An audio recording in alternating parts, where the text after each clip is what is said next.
We're living in a time when simply existing feels like too much. When we're connected to everyone and isolated from everyone at the same time. When we scroll through images of perfect lives while drowning inside, forgetting that behind every bright screen someone else is also struggling, also pretending, also wondering if they're the only one who can't get it together. The chaos you're feeling isn't a sign that you're doing something wrong.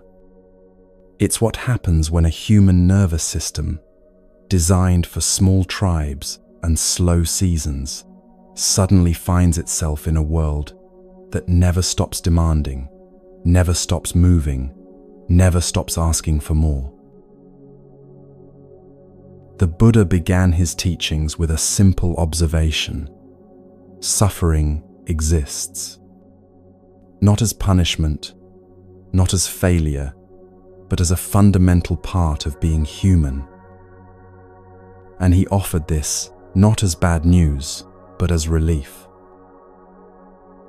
Because when you understand that darkness touches everyone, the question stops being, "Why is this happening to me?" and becomes, "How do I meet what is?" In the next 3 hours, you're going to discover the ancient path that transforms how you experience chaos, not by fighting it, but by understanding something essential about its nature. These aren't abstract philosophies. They're gentle practices that reveal the unshakable peace that exists beneath every storm. So find a place to rest. Let your body settle. If you'd like, share where you're listening from. There's quiet comfort in knowing we're seeking peace together. Let's begin.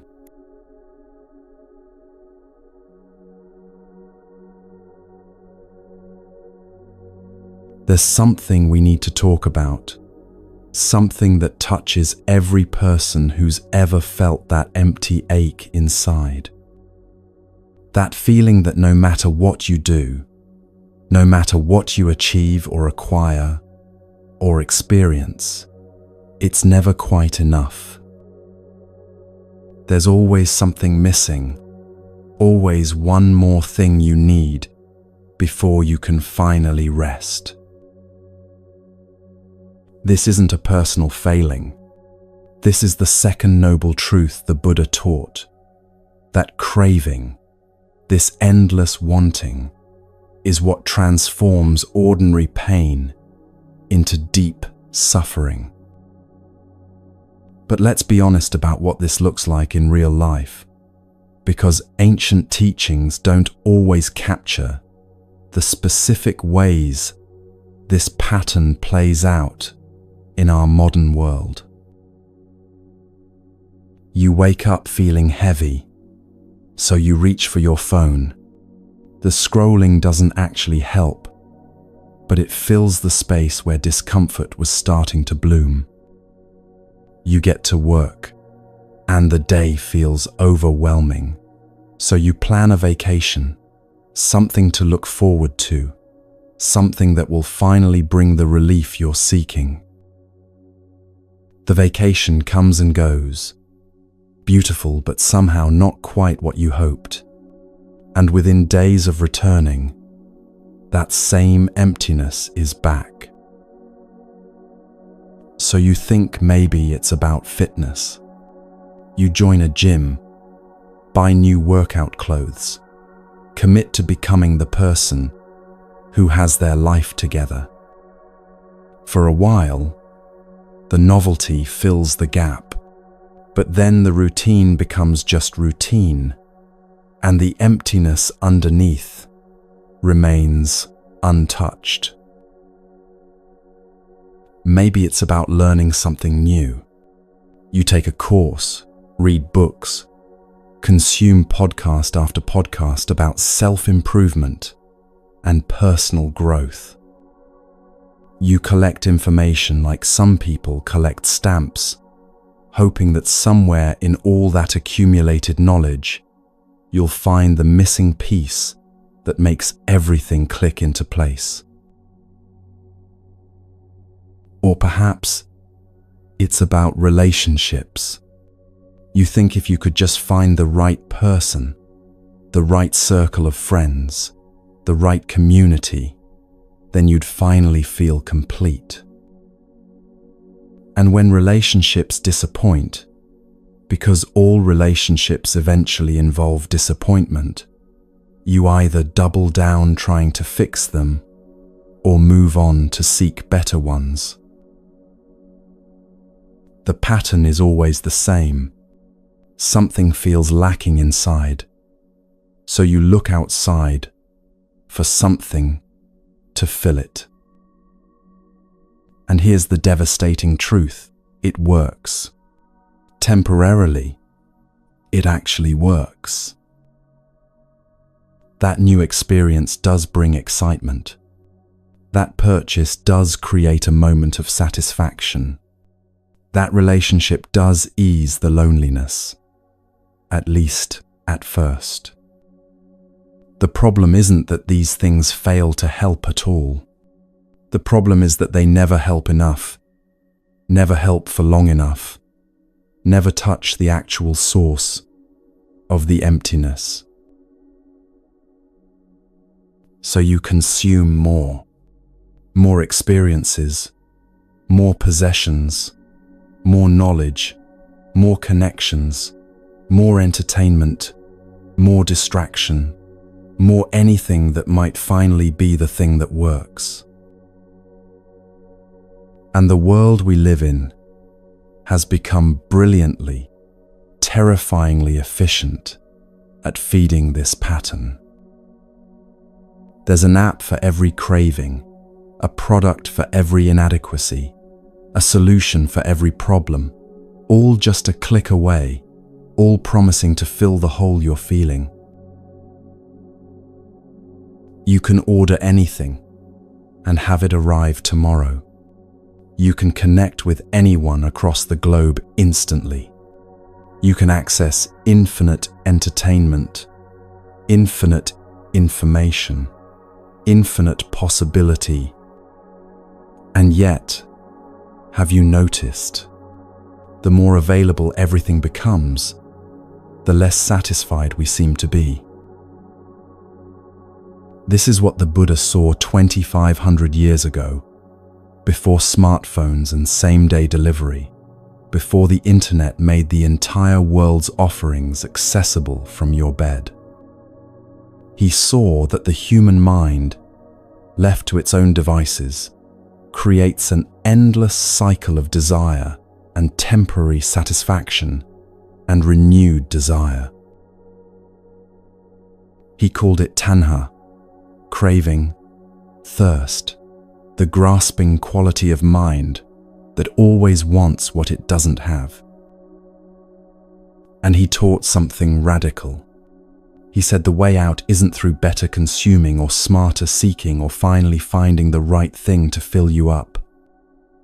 The way out is through understanding that you were never empty in the first place. Think about that for a moment.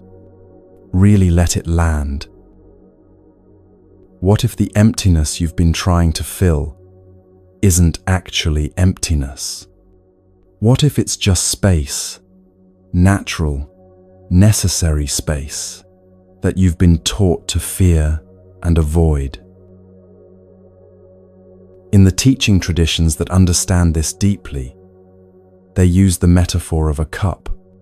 If you come to a teacher with a cup already full of your assumptions, your certainty about how things are, your collection of half-understood concepts and borrowed beliefs, there's nowhere for new understanding to go. The teacher's job isn't to pour more into your full cup. The teacher's job is to help you pour it out. This is why the approach in authentic Buddhist training feels so different from most modern education. Modern education is about accumulation, gather more information, develop more skills, add more credentials to your resume. The assumption is that you're insufficient as you are, and the solution is to become more. Buddhist training works in reverse. It operates on the understanding that you're already complete, already whole, already equipped with everything you need. The problem is that you can't see this because of everything you've piled on top of your natural state.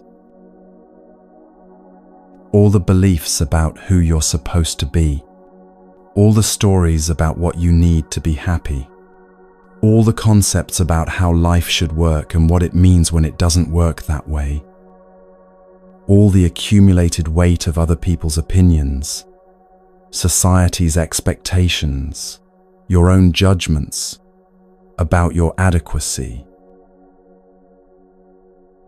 The practice is about letting all of that fall away. Not because those things are inherently wrong or bad, but because they're covering up something more essential. They're like dust on a mirror. The mirror doesn't need the dust cleaned off to become reflective. It was always reflective. The dust just obscured what was already there. Now here's where this teaching becomes uncomfortable, and it's important to be honest about this. Letting go is not a pleasant process at first, because the things you're carrying, even when they're heavy, even when they're not serving you, have become familiar. They're part of how you know yourself. That story about why you struggle, you've been telling it so long it feels like truth. That belief about what you need to be worthy, you built your entire life around it. When someone suggests you don't need these things, when a teaching points to the possibility of just letting them drop, your first response is usually fear. Because if you're not that story, who are you? If you don't need what you thought you needed, what happens to all the years you spent seeking it? This is the discomfort that makes people turn away from genuine practice. Not because the practice is too difficult, but because it asks you to question the very foundations you've built your identity upon. But here's what happens if you stay with it. If you're willing to sit in that discomfort, rather than immediately filling it with something new, you start to notice something extraordinary. The space that appears when you let something go, that space you were so afraid of, isn't empty in a terrible way. It's empty in the way the sky is empty. Open, spacious, full of possibility. You realize you can breathe more deeply, think more clearly, respond to life more freely because you're not constantly defending the accumulated weight of who you think you should be. This is what non-attachment actually means, and it's one of the most misunderstood teachings in Buddhism. People hear non-attachment and think it means not caring, not loving anything or anyone, maintaining cold distance from life, so nothing can hurt you. But that's not it at all. Non-attachment means loving completely while holding lightly. It means enjoying experiences without clinging to them when they pass. Appreciating what you have without convincing yourself you can't be happy without it. Caring deeply about people while understanding that you can't control whether they stay or go. It means recognizing that everything in life is temporary. Every feeling, every circumstance, every relationship, every moment of joy or pain, and letting this recognition free you rather than frighten you. When you hold life lightly, you can actually experience it more fully, because you're not tensed up trying to make good moments last forever or push difficult moments away before they've even fully arrived. You're just present with what is, as it is, for as long as it is. Think about holding water in your cupped hands. If you squeeze your hands tight, trying to hold on to every drop, the water just runs through your fingers faster. But if you hold your hands gently, openly, the water rests there peacefully until it naturally evaporates or spills. That's the difference between attachment and non-attachment. Both involve engaging with life, with experiences, with people you love. But one is characterized by desperate grasping, and the other by gentle presence. Now, you might be thinking, this all sounds beautiful in theory, but how does it actually work in daily life when you're overwhelmed and everything feels like too much? It starts with the smallest recognition. The next time you feel that familiar emptiness rising, that sense that something is missing and you need to do something about it right now, pause. Just for a moment. Instead of immediately reaching for the phone or making the plan or starting the search for whatever will fill the gap, just pause and feel the emptiness itself. Notice what it actually feels like in your body. Where do you sense it? Is it in your chest, your stomach, your throat? What's the quality of the sensation? Is it sharp or dull, moving or static, hot or cold? This isn't about analyzing it or figuring it out. It's just about being with it for a few breaths without immediately trying to make it go away. What you're doing in this pause is training yourself in a radically different relationship to discomfort. Instead of treating every uncomfortable feeling as an emergency that needs an immediate solution, you're discovering that you can feel something difficult without it destroying you. And in that discovery, something loosens. The urgency decreases. The sense that you absolutely must have something right now to feel okay starts to soften. You realize you're actually okay right now, in this moment, even with the discomfort present. This doesn't mean you never take action to improve your life or meet your needs. It means your actions come from a place of clarity rather than desperate avoidance. You choose things because they genuinely serve your well-being, not because you're running from what you don't want to feel. Over time, with practice, you start to notice the pattern everywhere. You notice when you're about to buy something not because you need it, but because purchasing briefly eases anxiety. You notice when you're scrolling not from genuine interest, but from the inability to be still with yourself. You notice when you're seeking another person's validation not from love but from the belief that you're not enough on your own. And in the noticing, you have choice. You can still do those things if you want, but you're no longer compelled by the unexamined pattern. This is what freedom actually looks like. Not the freedom to have everything you want, but the freedom to not be driven by endless wanting. The ancient teachers understood something profound about human nature. They saw that we suffer not because we can't get what we want, but because wanting itself becomes a prison.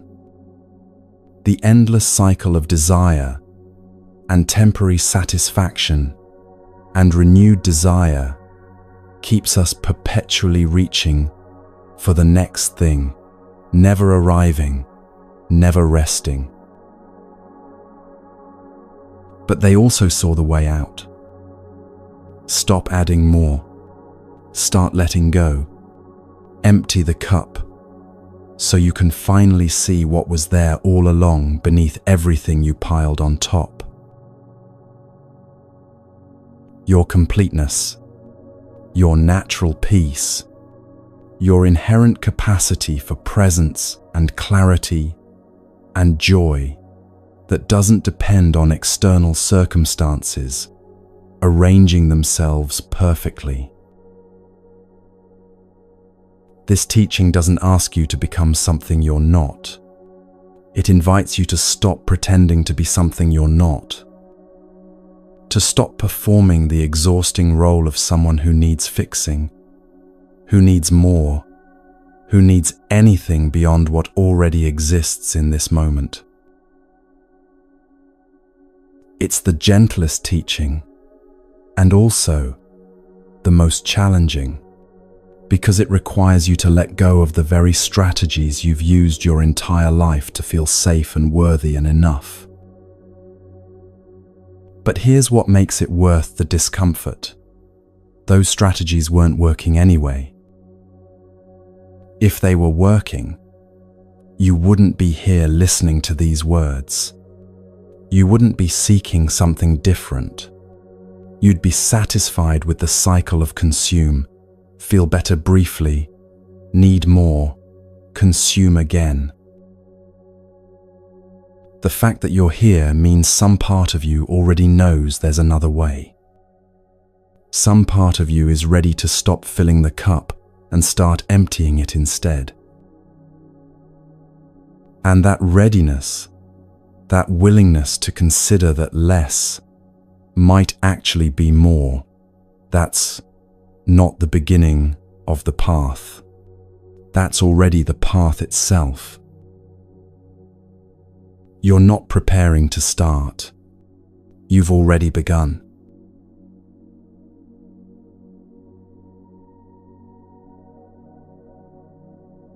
There's a teaching in Buddhism called right effort, and it's one of the most misunderstood aspects of the path. When people hear effort, they often imagine force, struggle, pushing yourself beyond your limits with gritted teeth and iron will. But that's not what the Buddha taught at all. Right effort is part of the Eightfold Path, and like everything the Buddha taught, it follows the middle way. Not too tight, not too loose, not punishing yourself into practice, but not letting yourself drift away from what serves your well-being either. Think of tuning a stringed instrument. If the string is too tight, it snaps. If it's too loose, it produces no music.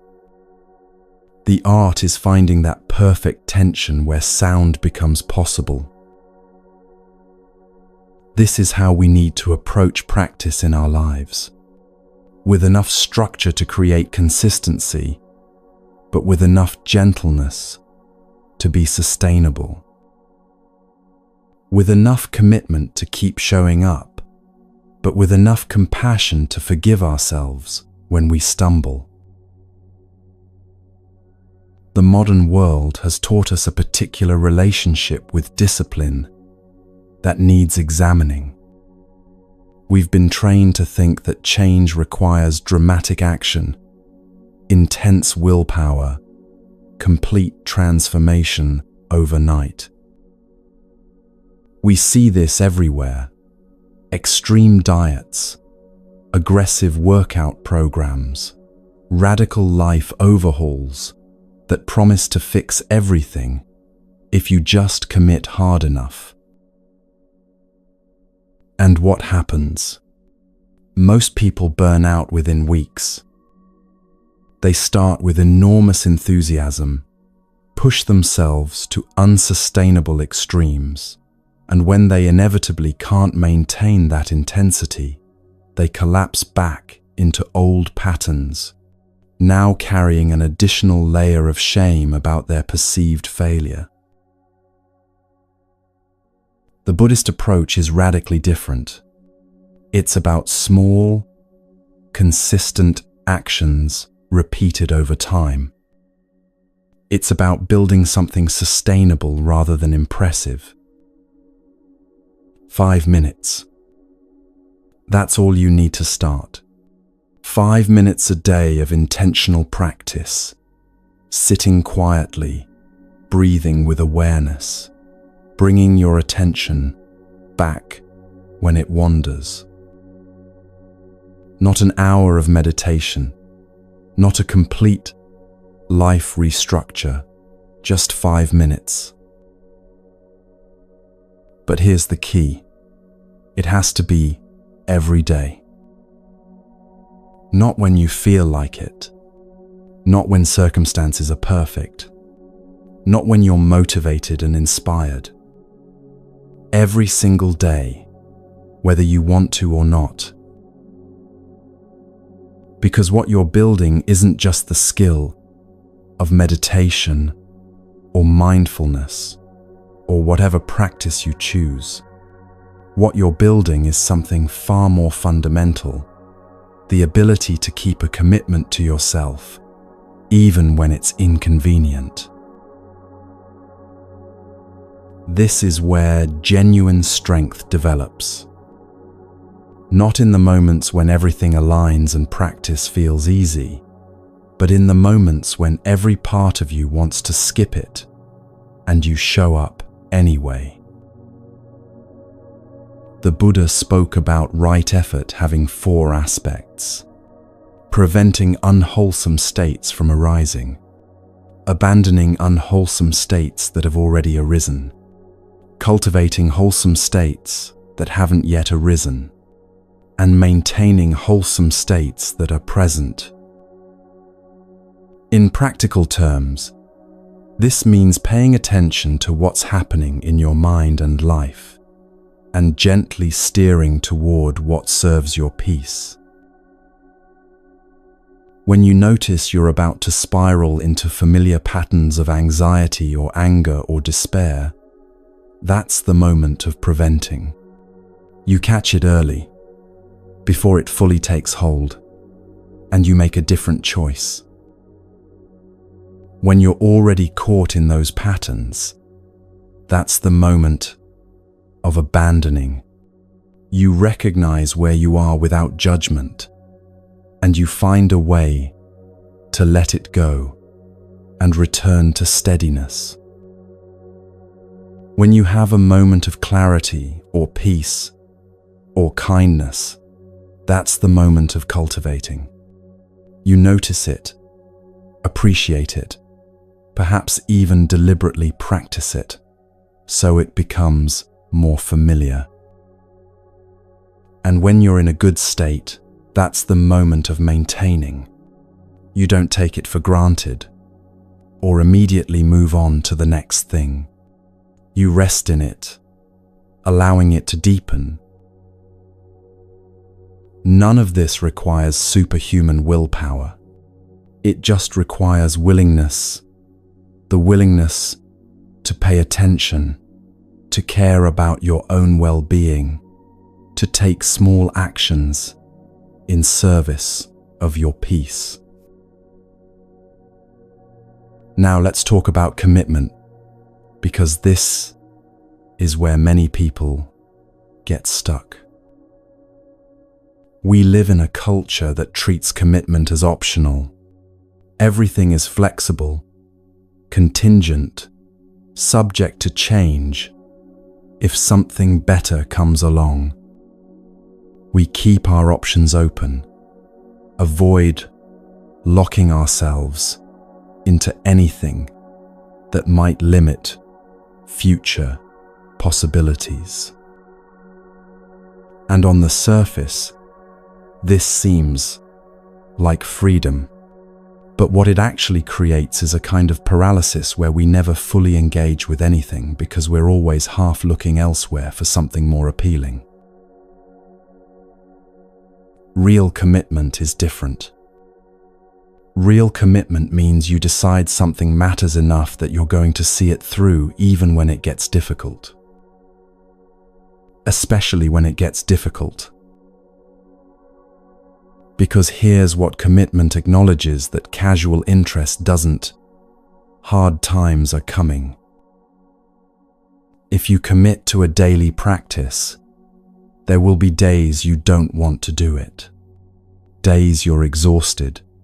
Days you're sick. Days you're traveling.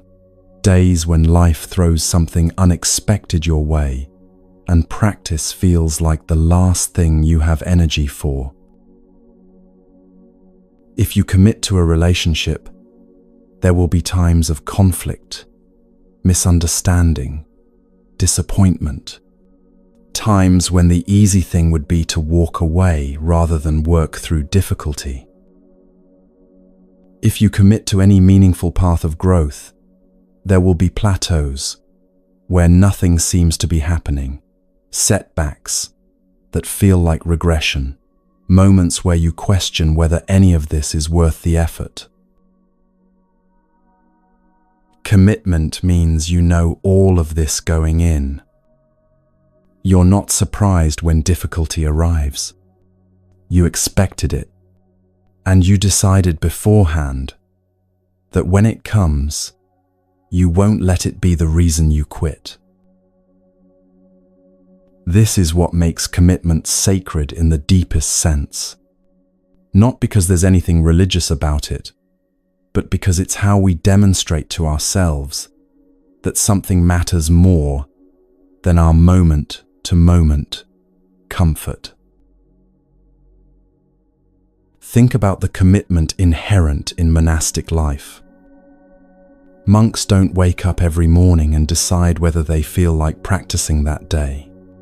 The structure is already there, holding them even when motivation is absent.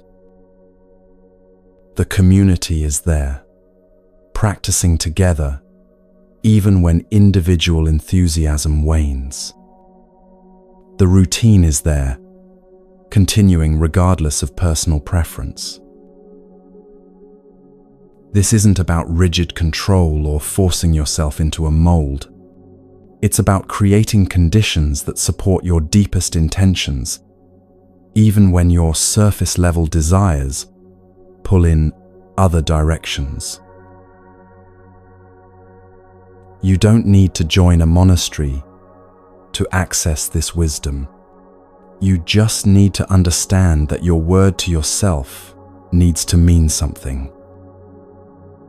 When you say you're going to practice, practice. When you say something matters, act like it matters. When you commit to showing up for yourself, show up. Not perfectly, not without ever missing a day or making a mistake, but consistently enough that you prove to yourself you can be trusted to follow through on what you say is important. This builds something essential, a kind of internal integrity where your actions and your values align, where you become someone who does what they say they're going to do, not because anyone is watching, but because you've decided that's who you want to be. Now let's bring this into the most practical possible terms. Tomorrow morning. You're going to wake up, and within seconds, your mind is going to start negotiating. It's going to offer very reasonable sounding reasons why you could skip your practice just this once. You didn't sleep well. You have a busy day ahead. You'll do it later when you have more time. You practiced yesterday, so missing today won't matter. You're not feeling well. The conditions aren't quite right. And here's the thing, these reasons aren't necessarily wrong. You might actually be tired, might actually have a demanding day ahead, might actually feel better practicing later. But if you negotiate with this voice every single morning, you're not building discipline. You're building the habit of negotiation. And that negotiating voice will get stronger, more convincing, more skilled at finding reasons to delay or avoid. The practice is simple. When the alarm sounds, you move. Not after thinking about it. Not after weighing the pros and cons. Not after checking your phone to see what the day holds. You just move from lying down to sitting up, from sitting up to standing, from standing to whatever your practice is.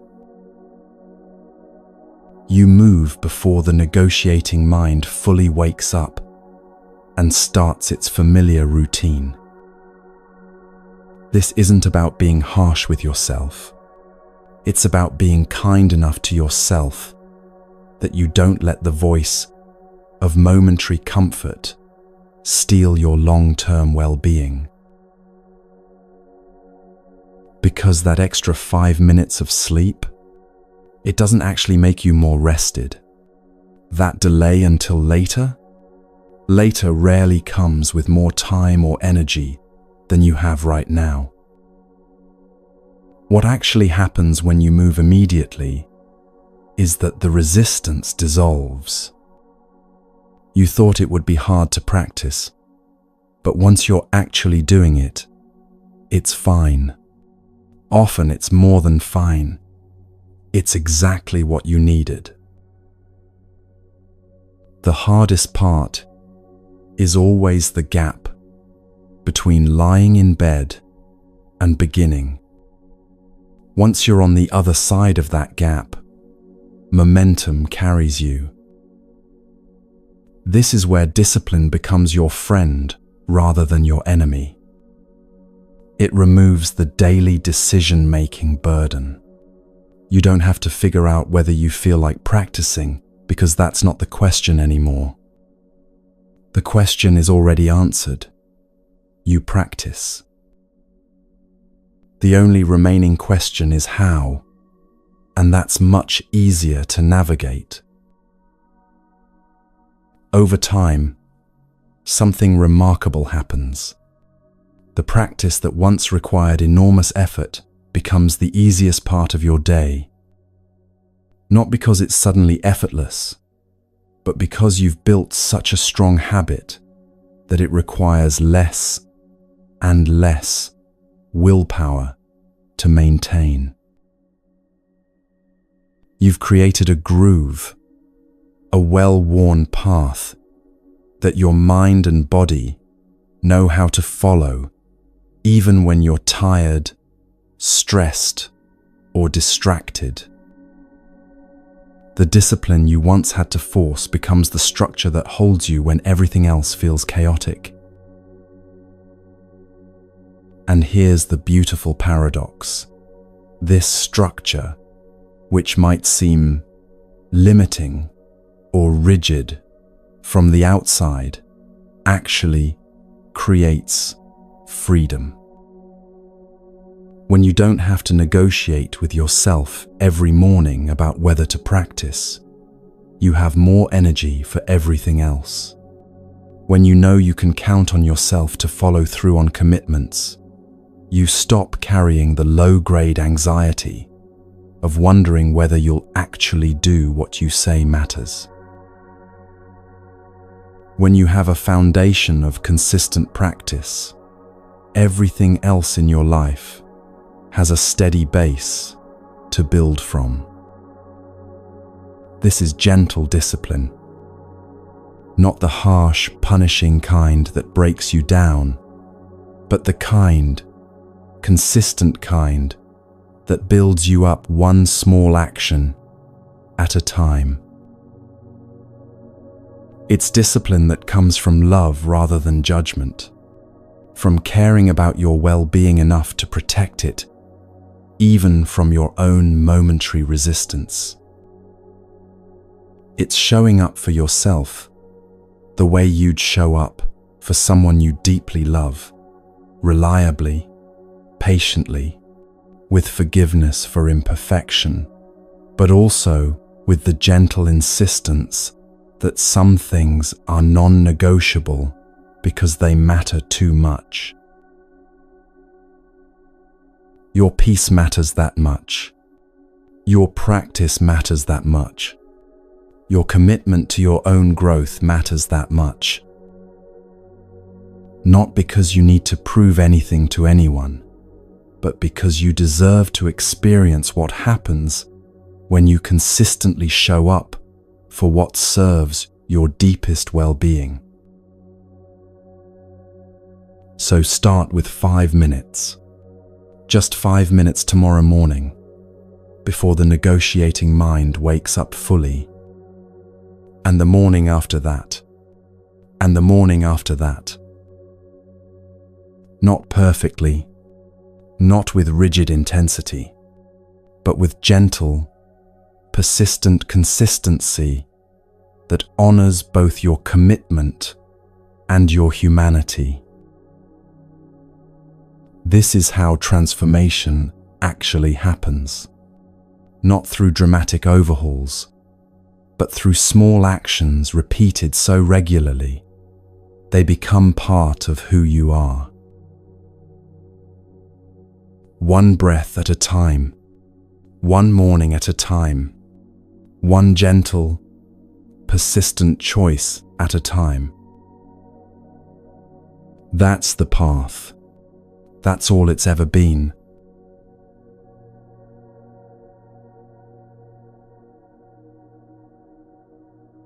There's a word in Buddhism that holds the key to everything we've been exploring, and yet it's often the most misunderstood teaching of all.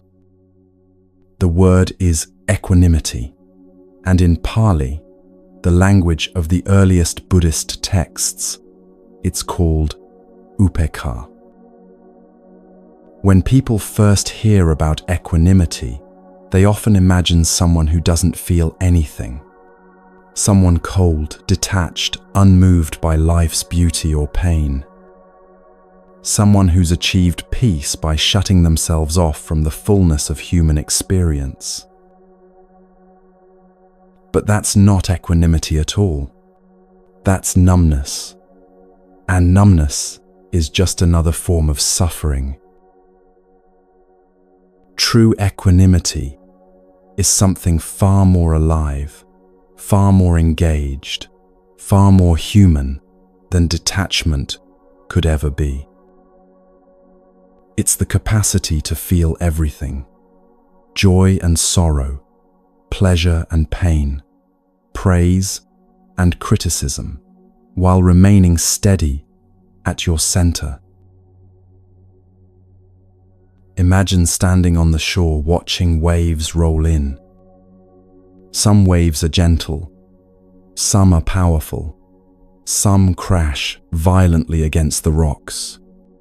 The ocean's surface is constantly moving, changing, never still for even a moment. But deep beneath those waves, far below the surface where storms can't reach, there's a place of profound stillness. The water there isn't frozen or dead. It's alive, part of the same ocean, connected to every wave above. But it doesn't get tossed around by surface conditions. That deep water is equanimity, and you have access to it right now, no matter what's happening on the surface of your life. The Buddha taught equanimity as one of the 4 Brahmaviharas, the 4 sublime states of consciousness. Along with loving kindness, compassion, and sympathetic joy, equanimity represents the highest development of the human heart. But here's what makes equanimity unique among those 4. It's what allows the other 3 to be sustainable. You can practice loving kindness, but without equanimity, your love might become attachment or possessiveness. You can practice compassion, but without equanimity, you might become overwhelmed by others' suffering and lose your ability to help. You can practice sympathetic joy, but without equanimity, your happiness for others might turn to envy when they have what you lack.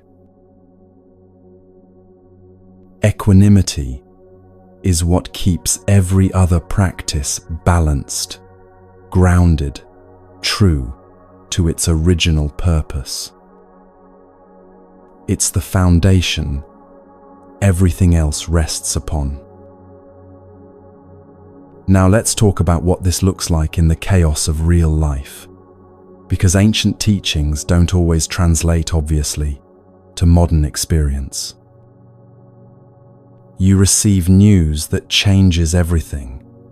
Maybe it's wonderful news, or maybe it's devastating. The content doesn't matter for this example. What matters is what happens next. Most of us get swept away immediately. If it's good news, we're elated, making plans, already imagining how this will fix everything that felt broken. If it's bad news, we're spiraling, catastrophizing, feeling like everything is falling apart. We become the wave rather than the ocean. We forget there's anything beyond the surface experience we're having right now. Equanimity doesn't mean you don't feel the emotion of the moment. It means you feel it fully, while also remembering something larger, that this too shall pass. That everything changes. That this moment, however intense, is part of a larger pattern of constant flux. You can feel joy without becoming dependent on it continuing forever. You can feel sorrow without believing it will last eternally. You can experience the fullness of each moment while holding it lightly enough that when it changes, and it will change, you're not shattered by the transition. This is what it means to be unshakable. Not that nothing moves you, but that nothing can knock you off your foundation because you're rooted in something deeper than circumstances. The Buddha taught about 8 worldly winds that constantly blow through every human life. 4 pleasant and 4 unpleasant, always in pairs. Gain and loss, praise and blame, fame and disrepute, pleasure and pain. These 8 winds have been blowing since the beginning of human existence, and they'll continue blowing long after we're gone. They're not personal. They're just the nature of living a human life in a changing world. The untrained mind gets blown around by these winds constantly. You gain something, and you're inflated with pride, already grasping to keep it forever. You lose something and you're deflated with despair, certain nothing good will ever come again. Someone praises you and suddenly you feel worthy, valuable, enough. Someone criticizes you and that worth evaporates, leaving you questioning everything about yourself. You become famous, even just within your small circle, and you start believing you're special, different, above ordinary human concerns. You fall into obscurity and feel like you've lost your very identity. You experience pleasure and chase after it desperately, trying to make it permanent.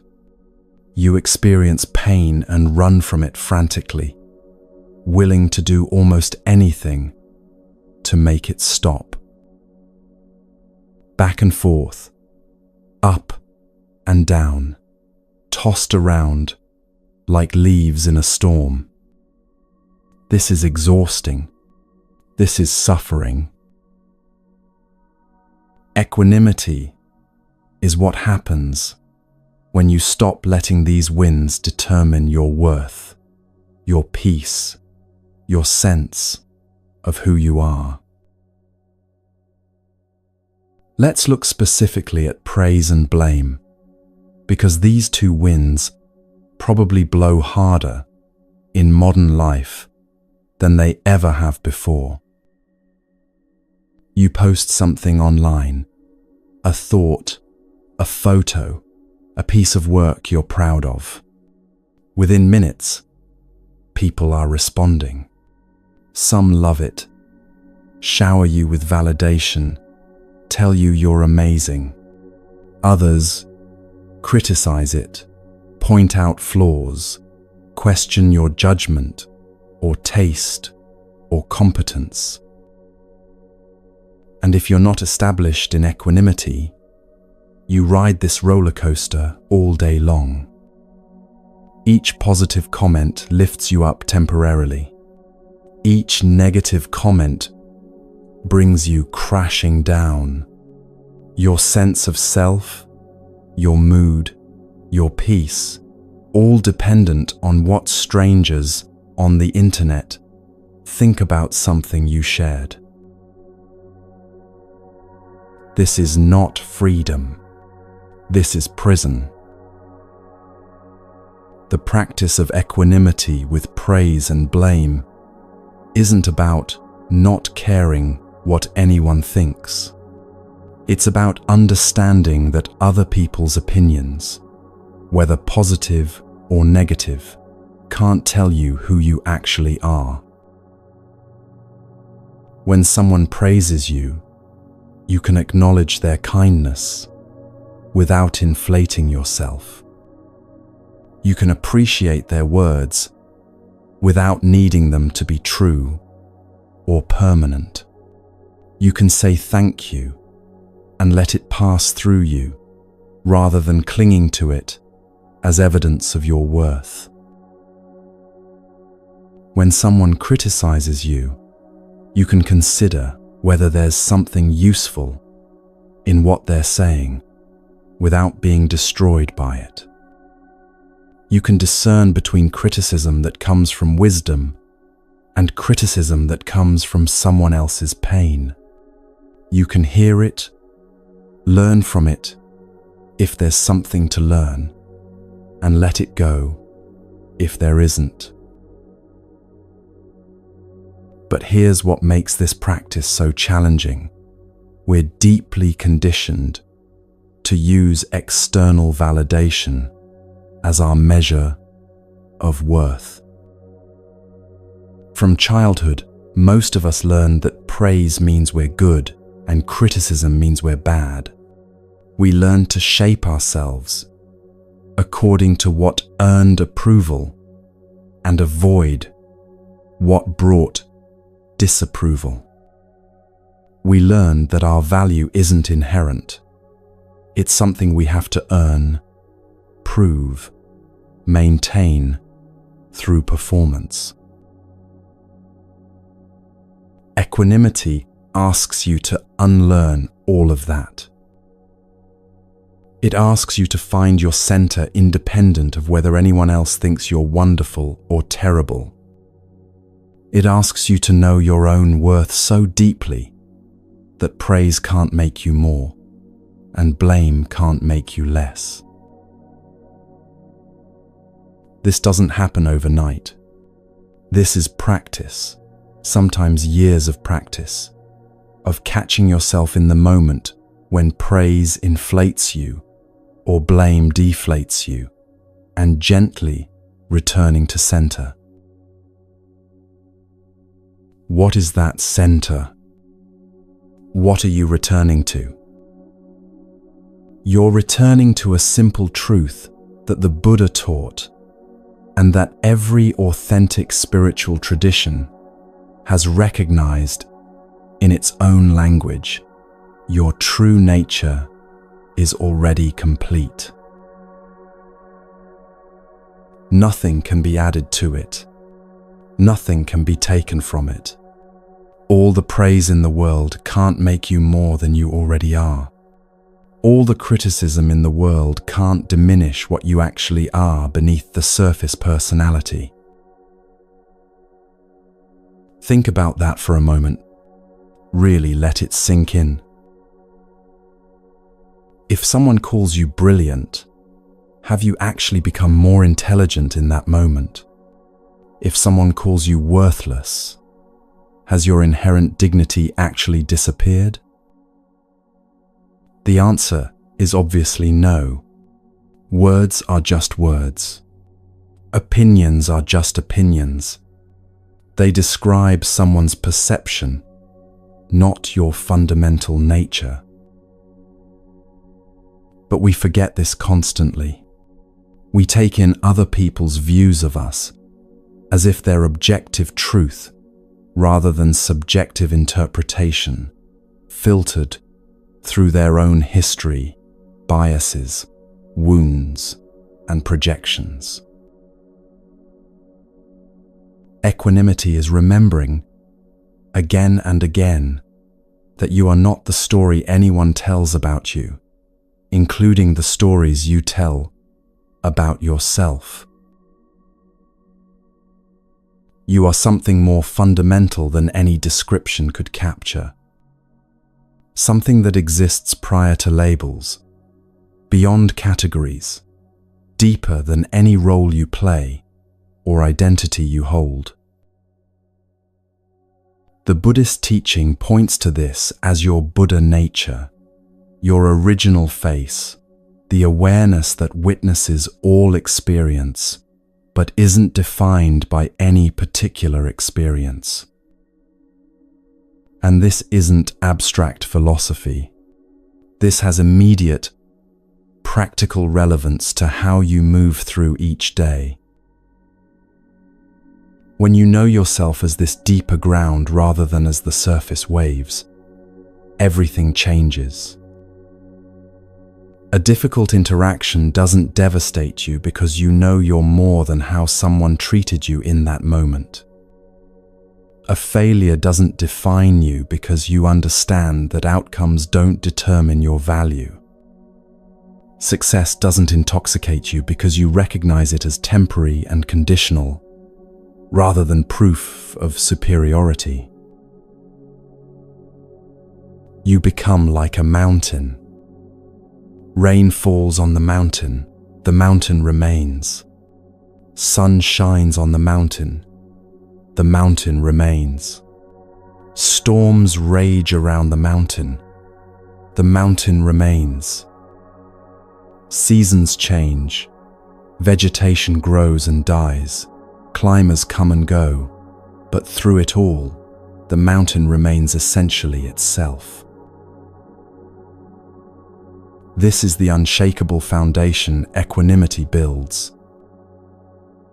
Not a foundation of stone-cold indifference, but one of deep, living presence that can hold all of life's experiences without being defined by any of them. Now let's talk about how to actually cultivate this quality, because understanding it intellectually and embodying it in the chaos of real life are very different things. The practice begins with noticing when you're being moved by the 8 winds. You receive a compliment, and you feel that familiar inflation, the warmth of being seen as good, smart, talented, worthy. Instead of just riding that feeling unconsciously, you pause and notice it. Ah, this is the wind of praise blowing through. You're not trying to not feel good. You're just recognizing the pattern. External validation arrived, and your sense of self temporarily expanded. You're seeing clearly that your worth feels conditional, dependent on what just happened. The same with criticism. Someone disapproves of something you did or said, and you feel that familiar contraction, the coldness of being seen as wrong, inadequate, not enough. You pause and notice. Ah, this is the wind of blame blowing through. Again, you're not trying to not feel hurt. You're just recognizing the pattern. External judgment arrived, and your sense of self temporarily shrank. You're seeing clearly that your peace feels fragile, dependent on others' approval. In the noticing, something shifts. You're no longer completely identified with the reaction. There's a small gap of awareness between the wind blowing and your response to it. That gap is everything. That gap is where freedom lives. Over time, with practice, the gap widens. The winds still blow. They never stop blowing, but you become more and more established in the place that isn't moved by them. You remember more quickly that praise doesn't make you better, and blame doesn't make you worse. You return more readily to the understanding that your fundamental okayness doesn't depend on external conditions. You start to experience something remarkable. You can fully feel the emotion of each moment, while simultaneously resting in something unchanging beneath those emotions. Joy arises, and you feel it completely, but you're not grasping at it, not trying to make it stay forever, not panicking when you sense it fading. Sorrow arises, and you feel it completely, but you're not drowning in it, not believing it will last eternally, not losing sight of the larger context. This is the paradox of equanimity. It makes you more sensitive, not less. When you're not desperately avoiding pain or frantically chasing pleasure, you can actually feel the full spectrum of human experience with much greater clarity and depth. Life becomes richer, more vivid, more textured, because you're not constantly editing your experience through the filter of, I should feel this, but not that. You can be with what is, fully, completely, without the additional layer of resistance that turns pain into suffering. There's a teaching story about a monk who was known for his profound equanimity. People would come to test him, to see if they could disturb his peace. One day, a visitor came and praised the monk extravagantly, calling him the wisest teacher of the age, saying his mere presence was a blessing. The monk listened quietly and said, "Thank you for your kind words." The next day, the same visitor returned and criticized the monk harshly, calling him a fraud, saying his teaching was worthless and misleading people. The monk listened quietly and said, "Thank you for sharing your perspective." A student who witnessed both encounters was confused. "Master, how can you respond the same way to praise and insult? Don't you care what people think?" The monk smiled. Yesterday, he needed to praise someone. Today, he needed to criticize someone. Both had more to do with what was happening in his heart than with any truth about me. Why should I let his need determine my peace? This story points to something essential. Other people's reactions to you are almost always more about them than about you. They're processing their own wounds, projecting their own fears, expressing their own unmet needs. Sometimes their feedback is valuable and accurate. Sometimes it's completely distorted by their own suffering. Your job isn't to be perfect enough that everyone sees you the same way. Your job is to know yourself well enough that you don't depend on their seeing to know who you are. This knowing, this stable sense of your own being that exists independent of external validation, is the unshakable foundation. And the beautiful thing is, once you find this foundation in yourself, you naturally start recognizing it in others too. You stop being so quick to judge, because you understand that everyone is navigating their own version of the 8 winds. You become more compassionate because you see how much suffering comes from not having a stable center. You become more patient because you're not constantly reactive to every little thing that happens. Equanimity ripples outward, affecting not just your inner peace, but your relationships, your work, your entire way of moving through the world.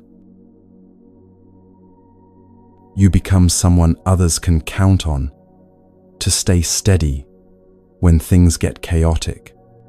Not because you're suppressing your emotions or pretending everything is fine, but because you've cultivated the capacity to feel everything while remaining grounded in something larger. This is what makes you unshakable. Not the absence of challenge, but the presence of deep stability that holds you steady through whatever comes. And here's the most liberating thing about this teaching. You don't have to earn this stability. You don't have to become perfect or enlightened or somehow better than you are. The stability is already there, has always been there, waiting beneath the surface waves of your life. The practice is simply learning to recognize it, to rest in it, to return to it when you've temporarily forgotten it exists. You are already complete. You are already whole. You are already enough, exactly as you are in this moment.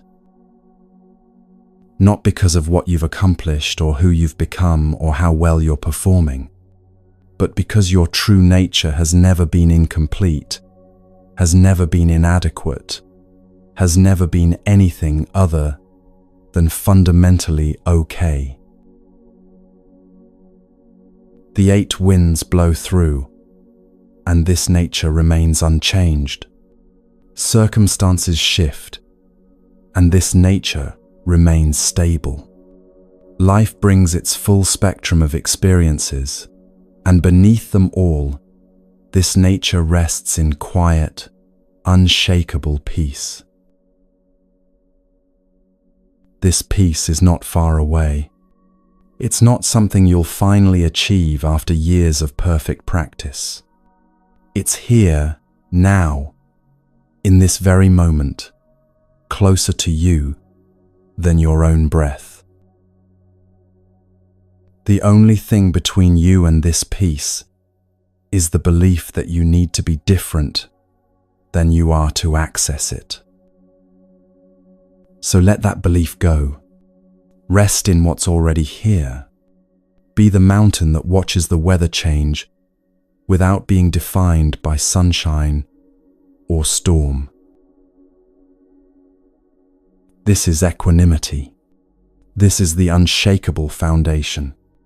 This is your birthright, your nature, your home. And you can return to it any time you remember it's there. Any time at all.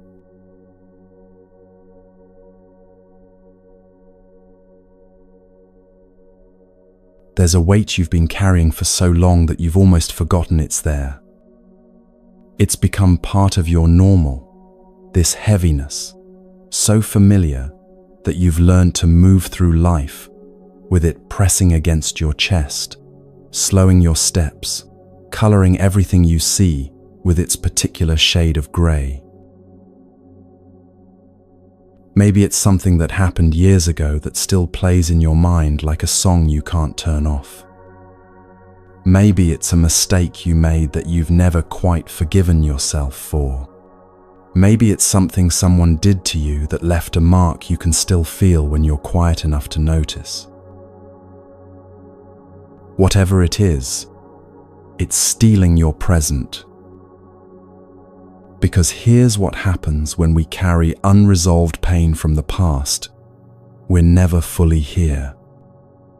Part of us is always back there, reliving what happened, rehashing what we should have done differently, replaying conversations and choices and moments we wish we could change. The Buddha taught something profound about this pattern. He said that pain is inevitable. It's part of being human in a changing world where loss and difficulty come to everyone. But suffering, the ongoing torment that extends far beyond the original pain, that's optional.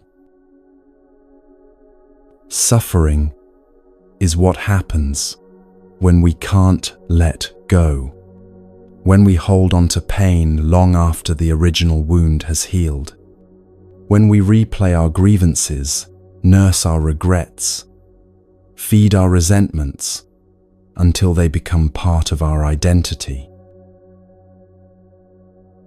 There's a teaching called the parable of the 2 arrows. The Buddha said that when you're struck by an arrow, it hurts. That's the first arrow, and it's unavoidable. But then we shoot ourselves with a second arrow, our reaction to the first arrow, our story about what it means, our resistance to the fact that it happened. The second arrow is often more painful than the first. And unlike the first arrow, which comes from life's inevitable difficulties, the second arrow is one we shoot at ourselves. Let's be specific about what this looks like, because ancient teachings need translation into the texture of real life. Something difficult happened. Maybe someone betrayed your trust. Maybe you made a choice that led to consequences you deeply regret. Maybe circumstances beyond your control took something precious from you. That's the first arrow. It hurt when it happened. The pain was real, valid, appropriate to the situation. But then come the second arrows, one after another.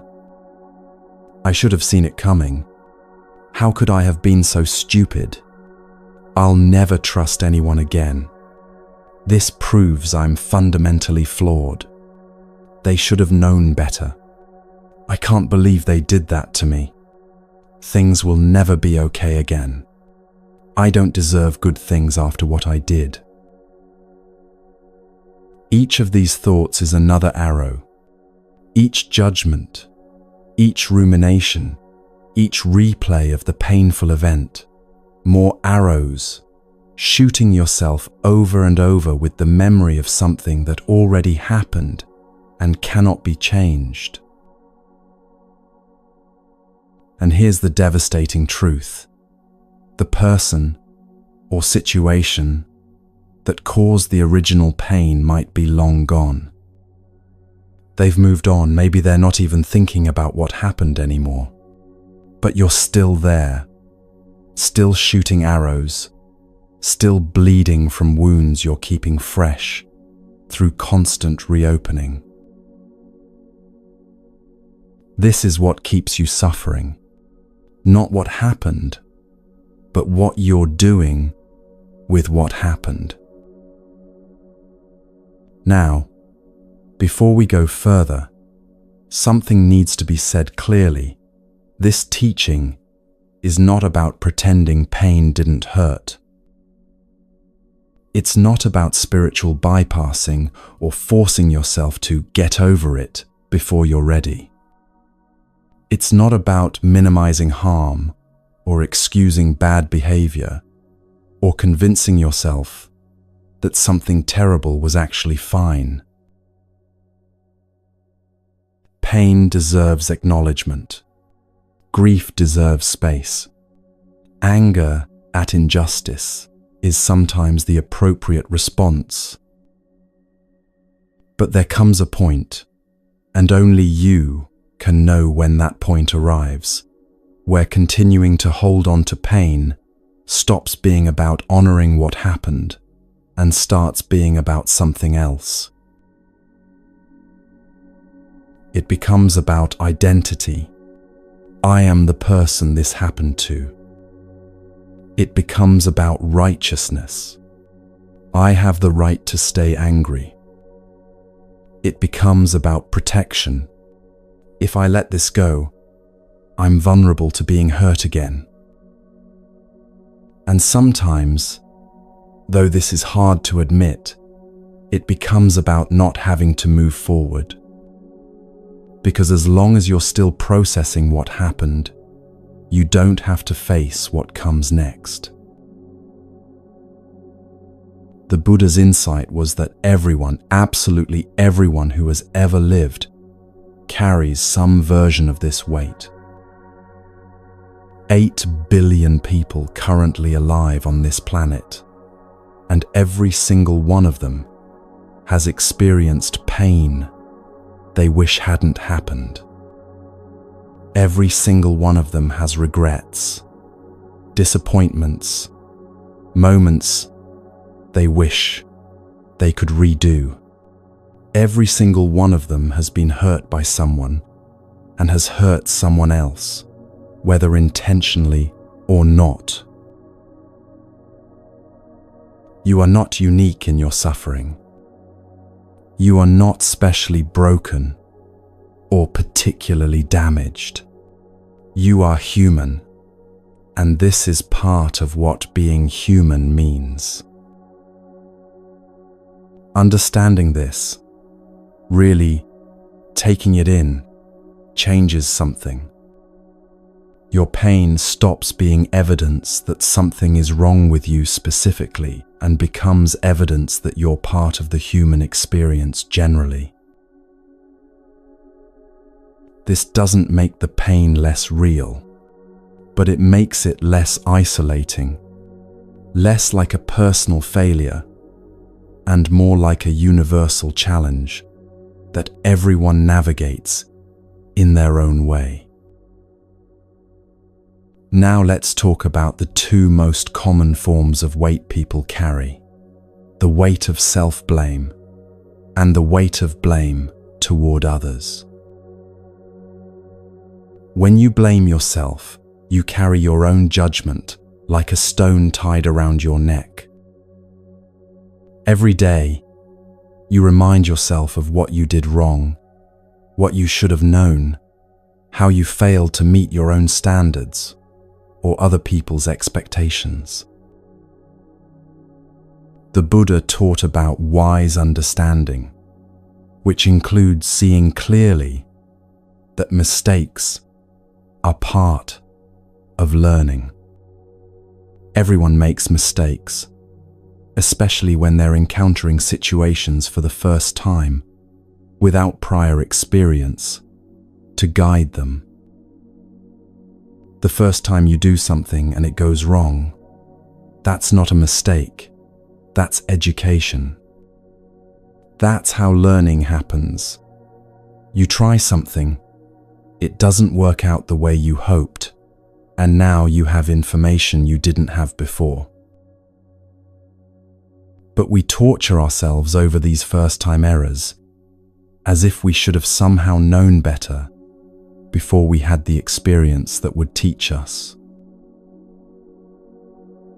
I should have seen that coming, but how? What in your prior experience would have given you that foresight? I should have made a better choice. But with the information you had at the time, with the emotional state you were in, with the pressures you were under, did you actually have access to that better choice in that moment? Hindsight is perfect because it includes information that wasn't available when you actually needed to make the decision. It's easy to see the right path when you're looking backward from the outcome. But in the moment, in the middle of complexity and uncertainty, you did the best you could with what you had. That doesn't mean the outcome was good. It doesn't erase consequences or excuse harm that resulted. But it means that punishing yourself endlessly for not having wisdom you hadn't yet acquired doesn't serve anyone. Not you, not the people affected, not the world. What does serve everyone is learning from what happened and making different choices going forward. That's the actual point of difficulty. It's not punishment for being imperfect, it's information for becoming wiser. The Buddhist teaching on this is about self-compassion, though that term can sound soft or indulgent to people who've learned to be hard on themselves as a form of motivation. But self-compassion isn't about letting yourself off the hook or lowering your standards. It's about treating yourself with the same basic kindness you'd offer a friend who was struggling. If a friend came to you in pain about a mistake they'd made, would you tell them they're worthless and should never forgive themselves? Would you say they're fundamentally flawed and don't deserve peace? Would you insist they replay their error endlessly and feel terrible about themselves forever? Of course not. You'd probably acknowledge that they messed up, but you'd also help them see the context, the complexity, the humanity in making errors. You'd encourage them to learn from it and move forward rather than staying stuck in self-punishment. Why do you deserve less kindness than you'd give someone else? The weight of self-blame lifts when you can finally say to yourself what you'd say to a friend. Yes, that happened. Yes, there are things I wish I'd done differently, and I'm still a person worthy of compassion, growth, and peace. Now let's talk about the other weight, what you carry when someone else has harmed you. This is often harder to release because it feels like letting them off the hook. It feels like saying what they did was okay when it absolutely was not okay. But here's what needs to be understood clearly. Forgiveness is not about them. Forgiveness is about you. When you hold on to anger and resentment towards someone who hurt you, who is suffering from that, the person who wronged you may have moved on with their life. They did what they did. Maybe they feel bad about it, or maybe they don't. But either way, they're living their life.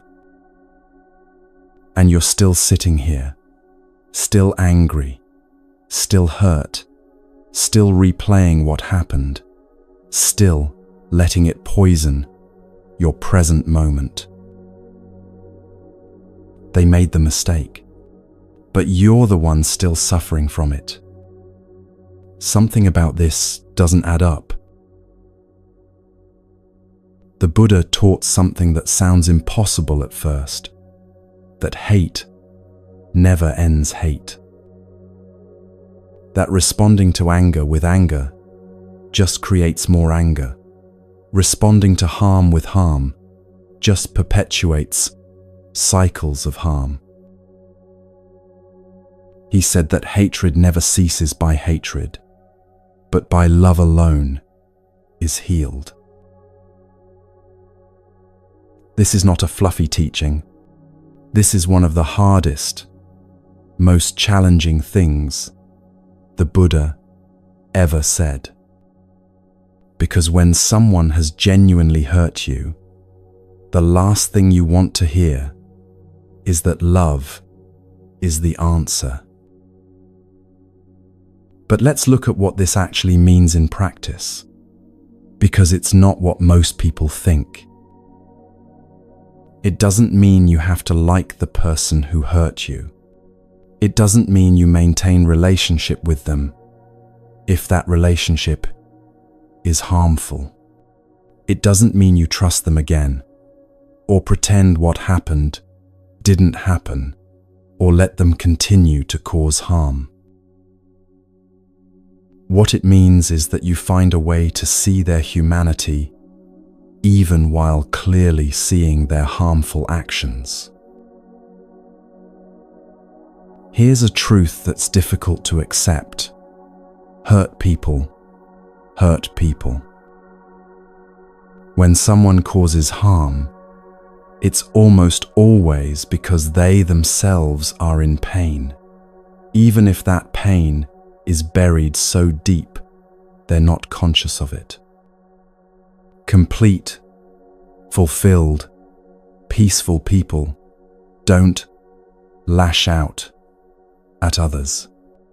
They don't betray, manipulate, abandon, abuse. Those behaviors come from incompleteness, from wounds, from places in the person that are suffering, even if they'd never name it that way. This doesn't excuse the behavior.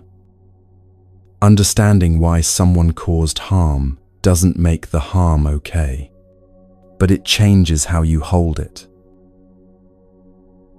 Instead of carrying the story, "They hurt me because I'm not worthy of good treatment," you can hold the truth. They hurt me because something in them was hurting, and they didn't know how to handle their own pain without spreading it to others. That's not about them anymore. That's about you reclaiming your story from their actions. The practice here is cultivating compassion even for people who've harmed you.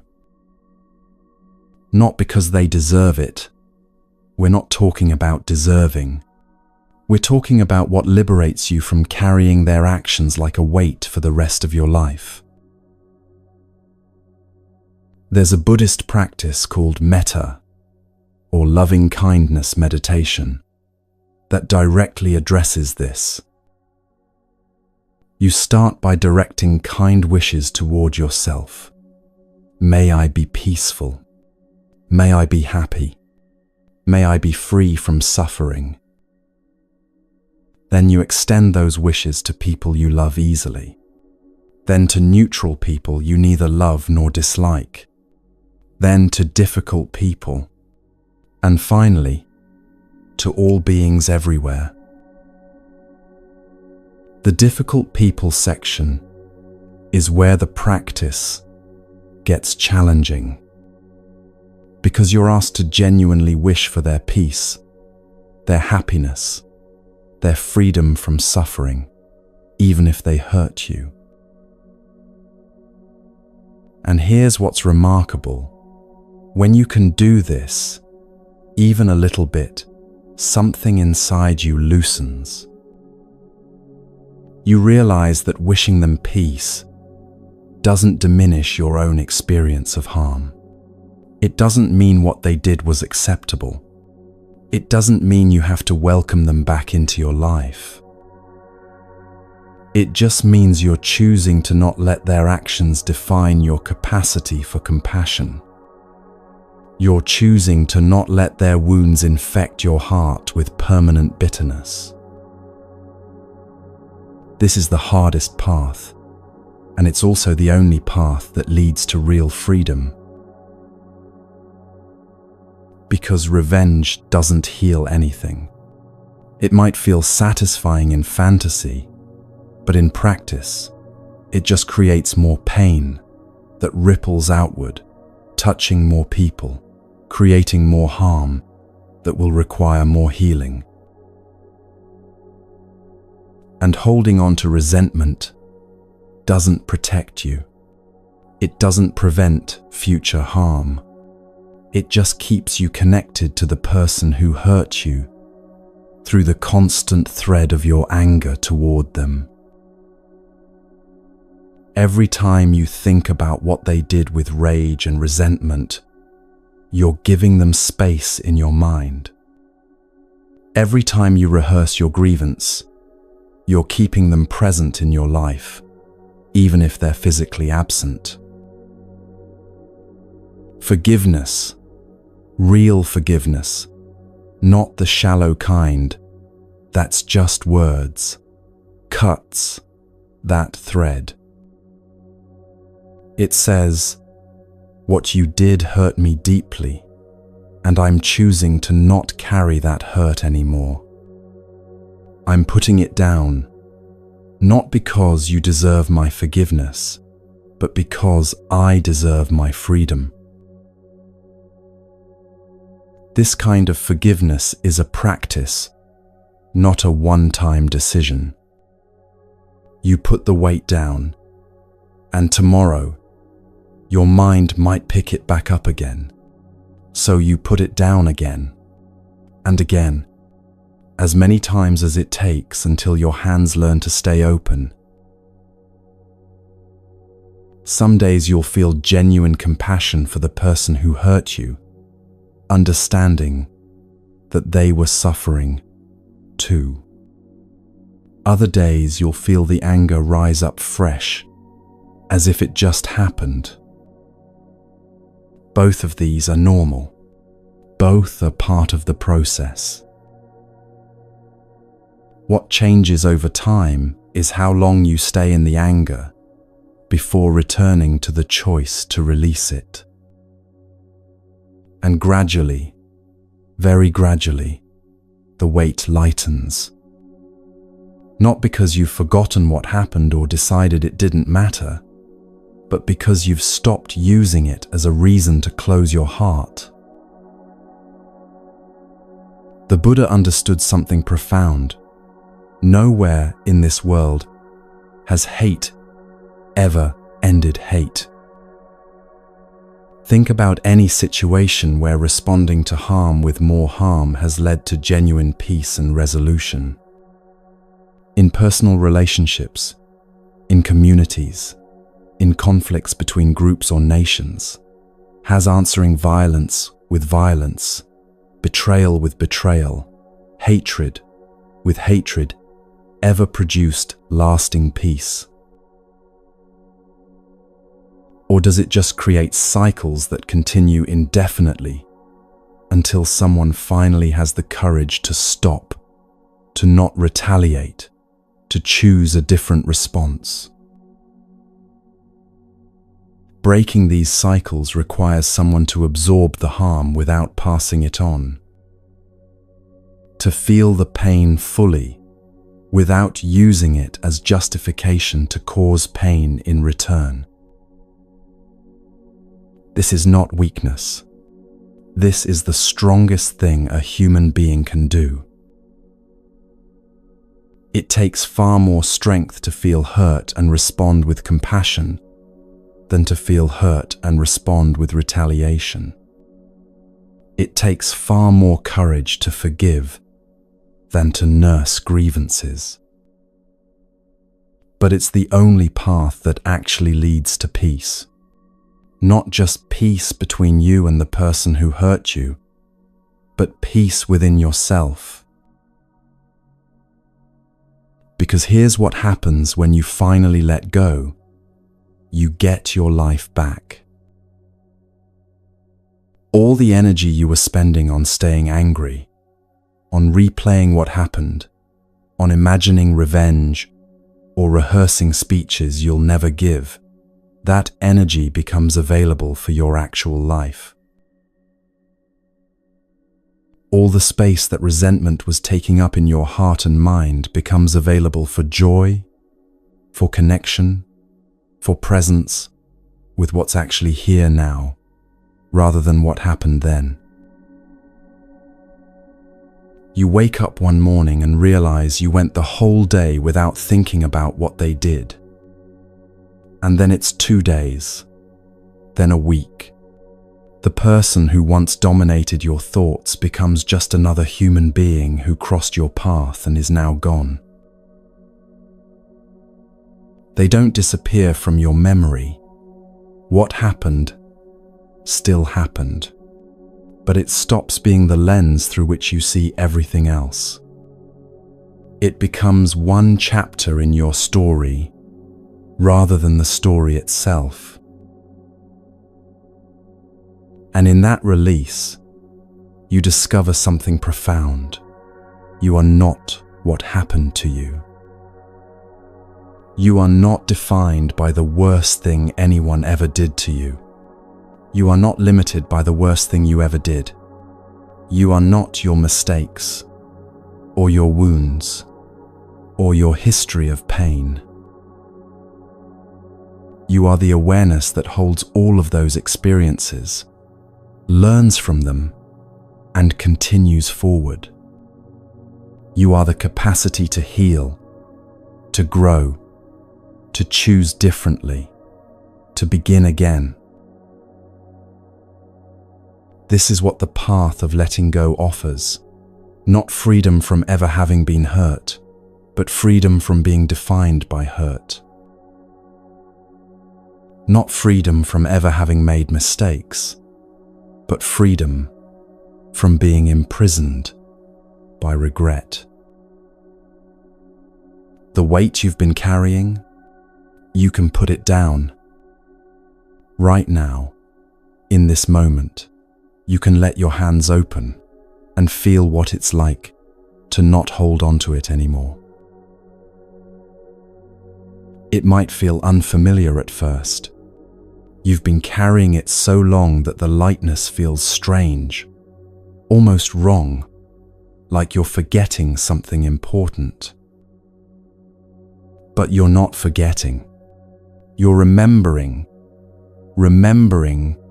what it feels like to live in the present rather than the past. Remembering what it feels like to breathe fully, without the constriction of old pain. This is the teaching. You can carry it, or you can walk freely, but you cannot do both. Every moment you spend holding on to what was is a moment you're not fully available for what is. Every bit of energy you give to resenting the past is energy stolen from creating your future. The Buddha's invitation is simple. Let it go. Let it go with compassion for yourself and compassion for whoever was involved. Let it go, not because you have to, not because someone told you to, but because you deserve the freedom that comes from walking through life with open hands. And if you can't let it all go today, let go of just a little bit. Just enough to breathe a little easier. Just enough to feel a little lighter. Tomorrow you can let go of a little more. And the day after that, a little more still. Not rushing, not forcing, just gently, persistently releasing until one day you realize the weight you carried for so long isn't there anymore. And in its place, space, lightness, the possibility of beginning again. This is the path. This is how healing actually happens. One release at a time, one breath at a time, one choice to put down what you don't need to carry anymore. You are not your wounds. You are the person who survived them and has the courage to heal. And that courage, that willingness to let go even when it's hard, even when part of you wants to hold on, that's what makes you truly unshakable. Not because nothing can hurt you, but because you know how to release hurt when it comes, rather than building a life around it. This is freedom. This is peace.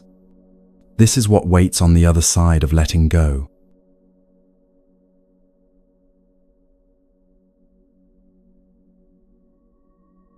There's a quality of mind that the Buddha spoke about more than perhaps anything else, and it has a simple name that carries profound meaning: awareness.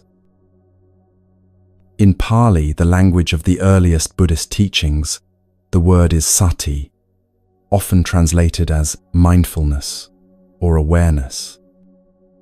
But these translations don't quite capture the fullness of what the Buddha meant. Sati is not just paying attention. It's a particular quality of attention. Clear, present, non-judgmental noticing of what's actually happening in this moment, rather than what you think should be happening or what you're afraid might happen. It's the difference between living your life and sleepwalking through it. Most of us spend most of our time in a kind of semi-conscious state.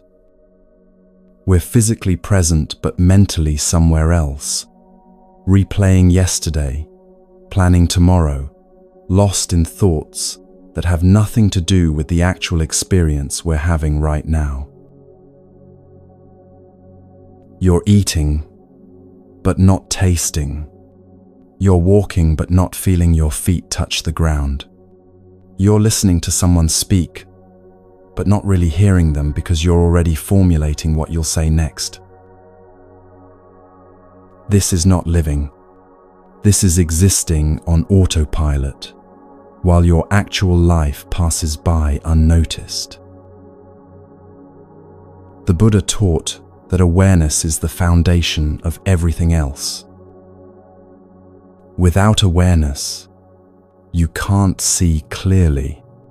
Without clear seeing, You can't understand what causes suffering. Without understanding, you can't make choices that lead to freedom. So awareness isn't just a pleasant addition to life. It's the essential starting point for any real transformation.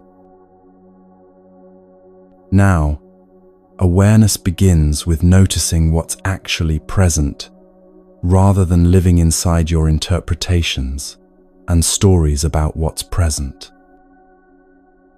Right now, as you listen to these words, there's a direct experience happening. Maybe you're lying down and there's the sensation of weight against the surface beneath you.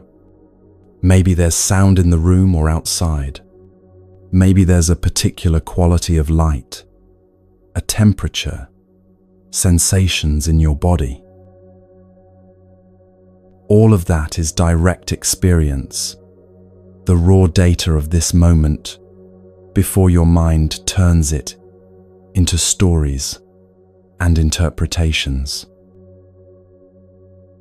But most of the time, we skip right past direct experience and live in the story level. We're not experiencing the moment, we're thinking about the moment, judging it, comparing it to other moments, wishing it were different. The practice of awareness is learning to come back to direct experience, not as a rejection of thought, but as a way of grounding yourself in what's actually real, rather than what you're imagining, or fearing, or hoping. In Zen Buddhism, this is sometimes called just this. Just this breath, just this step, just this sensation, just this sound, just this moment, exactly as it is, without addition or subtraction. It sounds simple, and it is simple, but it's not easy, because your mind has been trained for years, maybe decades, to constantly drift away from direct experience into commentary about experience. So the practice is gentle but persistent, noticing when you've drifted and returning. Noticing again, returning again, 1,000 times a day if necessary. The Buddha spoke about opening and closing, though he used different language. He talked about the fetters that bind us, the knots in the heart that need untangling, the gates that need to be opened. What needs opening is anything that's been shut down, tightened, defended against life. Your body often holds this closing. Tension you've carried so long you don't notice it anymore. Shoulders hunched forward, protecting your heart. Jaw clenched against words you never said. Breath held shallow against feelings you don't want to feel. This physical closing mirrors and reinforces mental closing. When your body is tight and constricted, your mind tends to be rigid and narrow. When your breathing is shallow and restricted, your thinking becomes limited and reactive. So part of cultivating awareness is gently opening what's been closed in the body. Not through force or harsh stretching, but through kind, patient attention to where you're holding tension and gradually inviting it to release. You might notice your shoulders are up near your ears and gently let them drop. You might notice your breath is shallow and consciously take a deeper breath filling your lungs more completely. You might notice you're clenching your jaw and let it soften.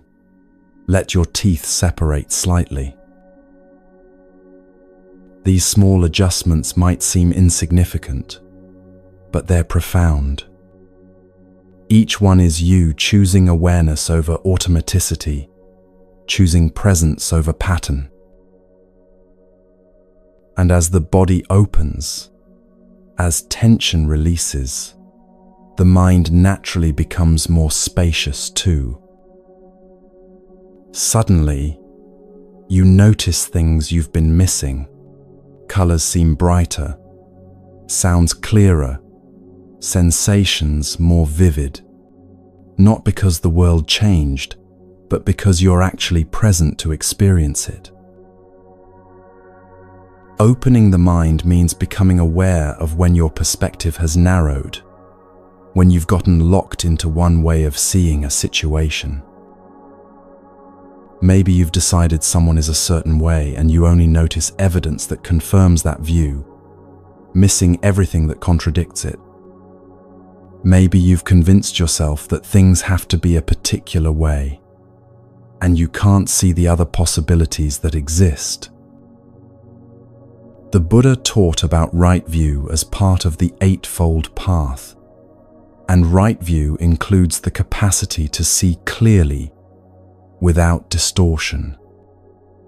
This means being willing to question your assumptions, to notice when you're clinging to beliefs that might not be serving you anymore. Opening the mind doesn't mean becoming uncertain about everything. It means developing flexibility, the capacity to hold your views lightly enough that you can adjust them when new understanding arrives. Now let's talk about what awareness reveals when you actually practice it consistently. The first thing you notice is just how much you're not present. How much of your life is happening while you're lost in thought, planning, worrying, remembering, rehearsing conversations that will never happen. This can be disheartening at first. You sit down to practice awareness, and you realize your mind was somewhere else for the last 10 minutes straight. You commit to being present during a meal, and you notice you finished eating without tasting anything because you were scrolling through your phone. But this noticing, even though it might feel like failure, is actually success. Because you can't change what you're not aware of. The noticing is the first step, and it's the most important step. As you continue practicing, you start to notice patterns. You notice that certain situations trigger certain reactions in you, automatically, without any conscious choice involved. Someone says something, and you feel defensive before you've even processed what they said. You encounter a particular challenge, and you feel defeated before you've tried to address it. These automatic reactions are like grooves worn into your mind through repetition. They're patterns that have become so familiar they feel like truth, like just the way you are. But awareness reveals something liberating. They're just patterns, not permanent features of your being. And patterns can be changed. The Buddha spoke about this in terms of conditioning. We're conditioned by our past experiences, our culture, our family, our own repeated thoughts and behaviors. This conditioning creates the lens through which we see everything. But awareness lets you see the lens itself. And once you can see the lens, you're no longer completely bound by it. Here's where the practice becomes truly transformative. You're in a situation that normally triggers anxiety, and you feel the familiar sensation starting to arise. But this time, instead of being swept away by it, you notice it. There's anxiety arising. That simple noticing creates a gap, a space between the trigger and your response. And in that gap, choice becomes possible. You don't have to act on the anxiety. You don't have to believe everything it's telling you. You can feel it fully, while also remembering that it's a temporary state, a passing experience, not ultimate truth. This is what the Buddha meant when he taught that awareness is the path to the deathless. Not that you won't physically die, but that you're no longer completely identified with the changing, conditioned patterns of body and mind. There's a quality of awareness that watches everything arise and pass, thoughts, emotions, sensations, circumstances, without being swept away by any of it. This watching awareness is always here, always available, always steady beneath whatever turbulence is happening on the surface. And the more you practice returning to it, the more familiar it becomes. Until one day you realize that no matter what's happening in your life, no matter how chaotic or difficult or unexpected, there's a part of you that remains untouched, clear, peacefully observing it all. This is not detachment in the sense of not caring. This is profound presence, being so fully here that you're not knocked off center by the constant changes of life. Now, the Buddha was very practical about how to develop this awareness. He didn't just say, be more aware, and leave it at that. He gave specific instructions. The most fundamental practice is awareness of breathing. Your breath is always with you, always happening in the present moment, always available as an anchor when your mind drifts away. The practice is simple. Notice when you're breathing in, notice when you're breathing out. Not controlling the breath, not trying to breathe in any particular way, just noticing what's already happening. When your mind wanders, and it will wander constantly at first, you gently bring attention back to the breath. No judgment, no frustration, just a patient return. This is the training ground for all awareness practice. Because if you can notice when your attention has drifted from something as simple and constant as breathing, you can notice when your attention has drifted from your actual life. The Buddha also taught awareness of the body, of feelings, of mental states, of the patterns and principles that govern experience. Each of these is a different doorway into the same essential practice, being present with what actually is, rather than lost in thoughts about what is. And here's what changes when you practice this consistently. Your life becomes your life again. You're not missing it anymore while lost in your head. You're actually here, experiencing your moments as they happen, available for the beauty and difficulty and ordinariness of being alive. Problems don't disappear, but your relationship to them changes. Instead of being overwhelmed by the whole tangled mess, you can see clearly what's actually in front of you right now, and you can address it from presence rather than panic. Awareness doesn't make you superhuman. It makes you fully human, fully here for this one precious life you've been given. So the invitation is simple. Begin noticing. Notice your breath right now. Notice sensations in your body. Notice sounds around you. Notice the quality of your thoughts. Are they peaceful or agitated, clear or confused? Just notice without trying to change anything. Just see what's actually present when you pay attention. That's the practice. That's always been the practice. Simple but profound, easy to understand, but requiring patience to develop.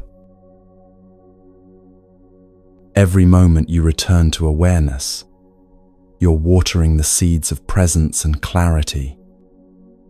Every moment you notice you've drifted and gently come back, you're strengthening the capacity to be here, rather than lost in thoughts about being here. This is how you open what's been closed. This is how you wake up to your own life. One aware moment at a time, one gentle return at a time. And over time, awareness stops being something you do and becomes something you are. A natural, continuous presence that holds everything, the joyful and the difficult, the wanted and the unwanted, with equal steadiness and care. This is your birthright, this capacity for clear, present awareness. It's not something you need to earn or achieve. It's already here, waiting for you to remember it, to return to it, to let it be the ground you stand on. So return, notice, be here. That's the path. That's always been the path.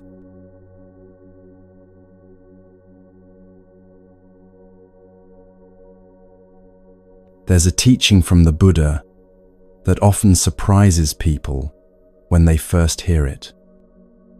One of his closest disciples, Ananda, once said to him, "Venerable Sir, this spiritual friendship is half of the holy life." The Buddha corrected him gently but firmly. "Not so, Ananda. Spiritual friendship is not half of the holy life. It is the whole of the holy life. The whole of it. Not just helpful, not just supportive, but essential to the very core of the path." This teaching challenges the modern myth that spiritual growth is a solitary journey, that real wisdom comes from lone seekers, finding their own way in isolation. The Buddha knew better. He understood that we need each other in ways that go far deeper than casual companionship.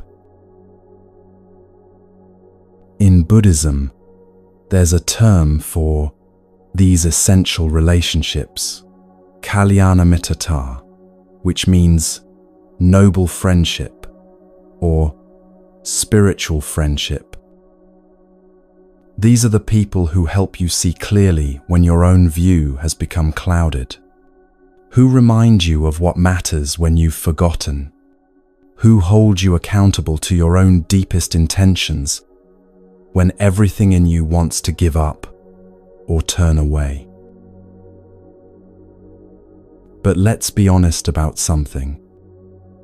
In our current world, we've confused connection with true spiritual friendship.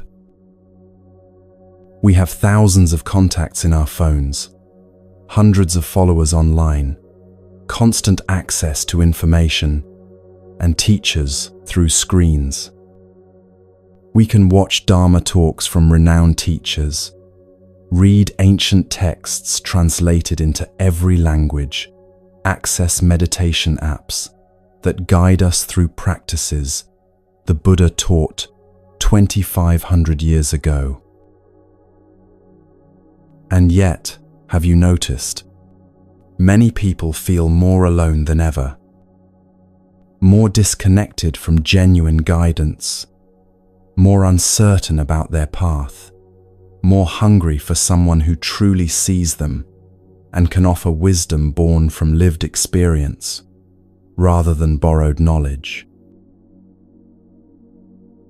Because here's what the Buddha understood that we're slowly relearning. There's a difference between information and transformation.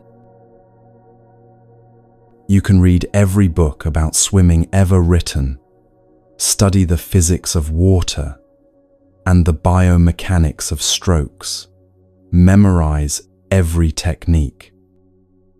But until you actually get in the water with someone who knows how to swim, who can watch you try and point out what you're missing, who can demonstrate in real time what the texts are trying to describe, you won't learn to swim. Spiritual practice is the same. You can accumulate endless information about Buddhism, memorize sutras, understand theory at an intellectual level. But transformation requires something else entirely. It requires someone who has walked the path you're trying to walk. Someone who has faced the obstacles you're facing and found their way through. Someone who can see where you're stuck when you can't see it yourself, and who cares enough to tell you the truth even when it's uncomfortable to hear. The Buddha used the metaphor of a gatekeeper. Teachers are like people who hold the keys to doors you can't open on your own. Not because you're incapable, but because you don't yet know which door you need to walk through, or where to find it, or how to recognize it when you're standing right in front of it. The teacher doesn't do the walking for you.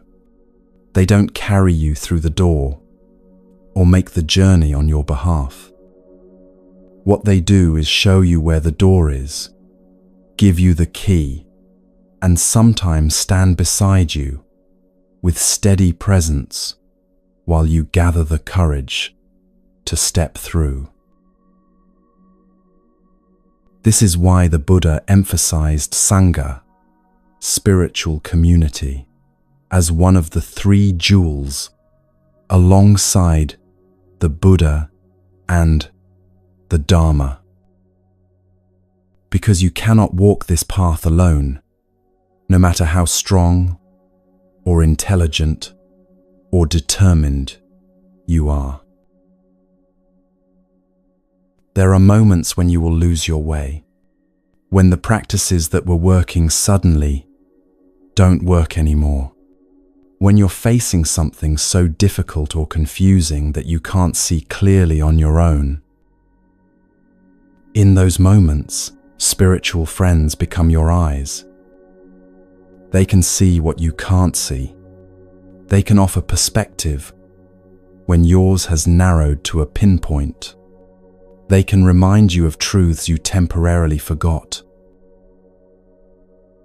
But here's what makes a true spiritual friend different from just someone who's nice or supportive. A true spiritual friend will tell you what you need to hear, not just what you want to hear. They won't always comfort you when comfort is actually keeping you stuck. They'll challenge you when challenge is what serves your growth. They love you enough to be honest, even when honesty is difficult. They care more about your actual well-being than about being liked. They're willing to risk your temporary displeasure if it means helping you see something crucial. This kind of relationship is rare, and it can't be built through screens. You can gain inspiration online, yes. You can learn techniques, understand concepts, feel encouraged by teachings that resonate. These things have value, but they're not the same as sitting across from someone who knows you, who has watched you struggle and grow, who can see the patterns you keep repeating because they're looking at you, not at a general audience. The Buddha taught his students face to face. He walked with them, ate with them, observed them in daily life. He could see when someone was ready for a particular teaching and when they needed to mature more first. He could adjust his guidance based on the specific person in front of him, their temperament, their obstacles, their readiness. This is what real transmission looks like. Not just information passing from one mind to another, but a living relationship where wisdom is demonstrated, embodied, shared through presence, as much as through words. Now, you might be thinking, this sounds beautiful, but how do you actually find these spiritual friends? How do you recognize a genuine teacher when you meet one? The Buddha gave clear guidance on this. Don't look for someone who's perfect or who claims to have all the answers. Look for someone who embodies the qualities you're trying to cultivate. Do they have genuine peace, or are they just performing peace while their lives are chaotic? Do they practice what they teach, or just teach what sounds good? Are they honest about their own struggles and limitations, or do they pretend to be beyond human difficulty? Watch how they treat people who can't offer them anything in return. Notice whether they're kind in private moments, not just when there's an audience. See if they take responsibility for their mistakes, or deflect and blame. A genuine teacher will point you toward your own wisdom, not make you dependent on theirs. They'll encourage your questions, not demand blind acceptance. They'll be transparent about what they know and what they don't know. And perhaps most importantly, they'll have walked through darkness themselves. Someone who has never struggled can't really guide you through struggle. Someone who has never doubted can't help you navigate doubt.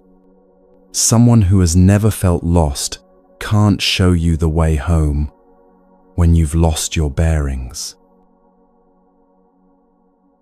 The best teachers are the ones who have been where you are, who remember what it felt like, who can say, with complete honesty, yes, I know this territory. I've been lost here too, and I found my way through, so I can help you find yours. But spiritual friendship isn't only about finding teachers who are further along the path. It's also about walking alongside peers who are navigating similar terrain. There's something powerful about practicing with others at your same level. You see their struggles and recognize your own. You witness their breakthroughs and feel inspired that change is possible. You support each other through the difficult stretches when motivation wanes and doubt creeps in. The Buddha created Sangha, spiritual community, because he understood that we uplift each other simply by showing up consistently and practicing together. Your commitment strengthens others' commitment. Their presence reminds you to keep going when you want to quit. This is why monasteries and practice centers exist. Not because you have to join them, but because they understand something essential. Having a dedicated place where people gather to practice creates a field of energy that supports everyone who enters it. When everyone around you is meditating, it's easier to meditate. When everyone is maintaining silence, it's easier to be silent. When everyone is working on letting go of reactivity, your own reactivity becomes more apparent and you're more motivated to address it. But even if you never step foot in a monastery, you can create your own Sangha. Find even one other person who takes practice seriously and commit to supporting each other. Meet regularly, practice together, share honestly about your struggles and insights. The Buddha said that spiritual friendship is the whole of the holy life, because he knew that everything else becomes possible when you're not trying to do it alone. Your discipline strengthens when someone is practicing alongside you. Your understanding deepens when you can discuss teachings with someone who's also studying them. Your compassion expands when you're part of a community that values kindness. And perhaps most crucially, you can't see your own blind spots. You can't recognize patterns you're completely identified with. You need other people to reflect back what you can't see in yourself. This is the real gift of spiritual friendship, not just support and encouragement, though those matter, but the mirror that lets you finally see yourself clearly. The loving hand that points out what you're missing. The steady presence that reminds you of your own capacity for wisdom when you've temporarily forgotten. So if you're walking this path feeling alone, know that the Buddha himself said you're not meant to walk it that way. Seek out those who are also seeking. Find teachers who embody what you aspire to become. Build relationships with people who care about truth more than comfort, who will challenge you to grow rather than just validate where you already are. And be that kind of friend to others too. Show up consistently. Be honest even when it's hard. Offer your presence, your practice, your willingness to walk beside someone else on their journey. Because spiritual friendship is reciprocal. You're not just receiving guidance, you're also giving it through your own example, your own commitment, your own willingness to keep showing up even when the path is difficult. The Buddha knew what modern psychology has now confirmed. We become like the people we spend time with. Our habits, our values, our ways of seeing the world are deeply influenced by our closest relationships. So choose carefully who you walk with. Not in a judgmental way, but in a wise way that honors the precious nature of this life and your limited time to walk the path. Surround yourself with people who inspire you to be better, kinder, more aware, more free, and let go of relationships that constantly pull you back into patterns you're trying to release. This isn't about being perfect or only associating with saints. It's about finding people who are genuinely trying, who stumble and get back up, who care about growth, even when growth is uncomfortable. These are the friends who will walk with you all the way home. Not because the path is easy, but because traveling together makes even the difficult stretches bearable. The Buddha's final words before he died were about this. He told his students, "Be a lamp unto yourself. Find your own light, your own wisdom, your own way." But he also created Sangha, emphasized spiritual friendship, and spent his life in community with others who were also seeking freedom. Both are true. You must find your own light, and you need others to help you see it when you've temporarily lost sight of it yourself. This is the gift of spiritual friendship: being seen, being supported, being challenged, being loved enough that others want your freedom as much as you want it yourself. You don't have to walk alone. You were never meant to.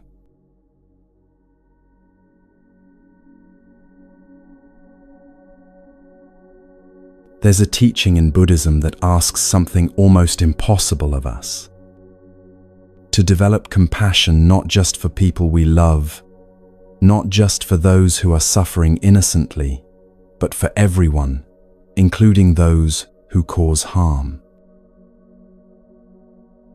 This is where many people want to turn away from the Dharma, because it's one thing to feel compassion for a hungry child or a sick friend.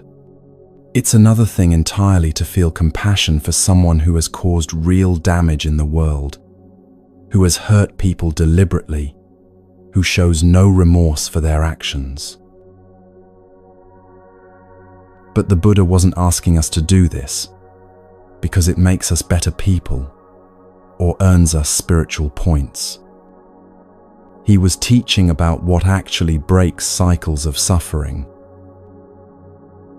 Here's what the Buddha saw clearly: all harmful behavior comes from suffering.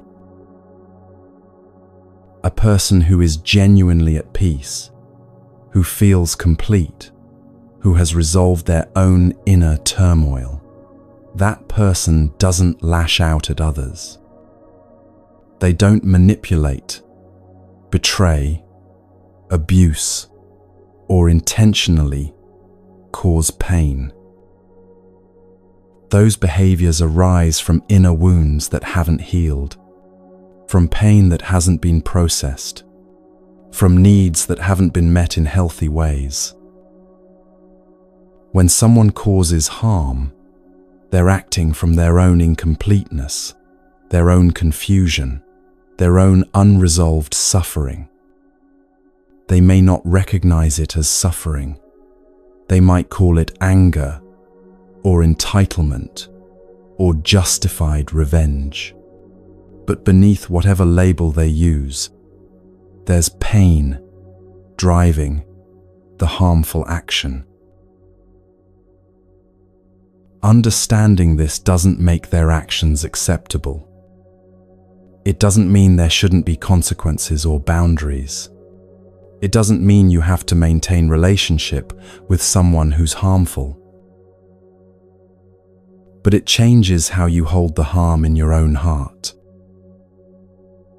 Instead of the story, "They hurt me because I deserved it," or "They hurt me because they're evil," you can hold the truth. They hurt me because they were hurting, and hurt people hurt people. This shift is profound, because suddenly their action isn't about your worth anymore. It's about their capacity in that moment, which was limited by their own suffering. The Buddha taught that when we really understand suffering, not just intellectually, but in our bones, compassion arises naturally. You see someone causing harm, and instead of only seeing the harm, you also see the suffering that must exist within them to produce that behavior. You see that they're trapped in patterns they may not even recognize, repeating cycles they don't know how to break. And in that seeing, something softens. Not softness that says the behavior is okay, but softness that recognizes shared humanity. You've suffered too. You know what it's like to be in pain. You know what it's like to act from that pain in ways you later regret. Maybe your harmful actions were smaller in scale, but the mechanism is the same. Suffering that hasn't been transformed gets passed on to others. This is why the Buddha emphasized compassion so strongly. Not as a nice feeling to cultivate when it's convenient, but as the actual path to freedom. Because here's what compassion does. It breaks the chain of reactivity. When someone harms you and you respond with hatred, you've just created more suffering in the world. That hatred doesn't stay contained within you. It leaks out in how you treat others, in the energy you bring to every interaction, in the bitterness that colors your view of life. But when you can meet harm with compassion, feeling the pain fully, while also understanding its source, you've stopped the spread. You've absorbed the harm without passing it on. You've transformed suffering rather than multiplying it. This is what the Buddha meant when he taught that hatred never ceases by hatred. Only love heals hate. It's not a moral prescription about how you should feel. It's a practical observation about what actually works to break cycles of harm. Now, let's be clear about what compassion for harmful people actually looks like in practice. It doesn't mean you trust them again if they haven't demonstrated change. It doesn't mean you stay in relationship with someone who continues to cause harm. It doesn't mean you don't set firm boundaries or advocate for consequences. Compassion can coexist with boundaries. You can wish for someone's healing while also protecting yourself and others from their current behavior.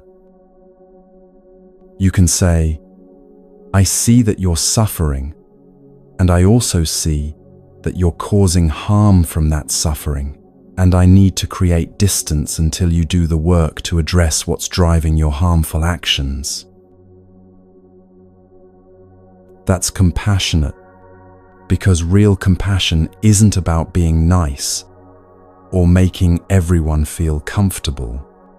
It's about responding to suffering in ways that actually reduce suffering rather than enabling it to continue. Sometimes the most compassionate thing you can do for someone who's causing harm is to not absorb it, to not pretend it's okay, to create consequences that might finally wake them up to the impact of their actions. The Buddhist practice of metta, loving kindness, trains this capacity systematically. You start where it's easiest, extending goodwill toward yourself and people you love naturally. Then you practice with neutral people, those you neither love nor dislike.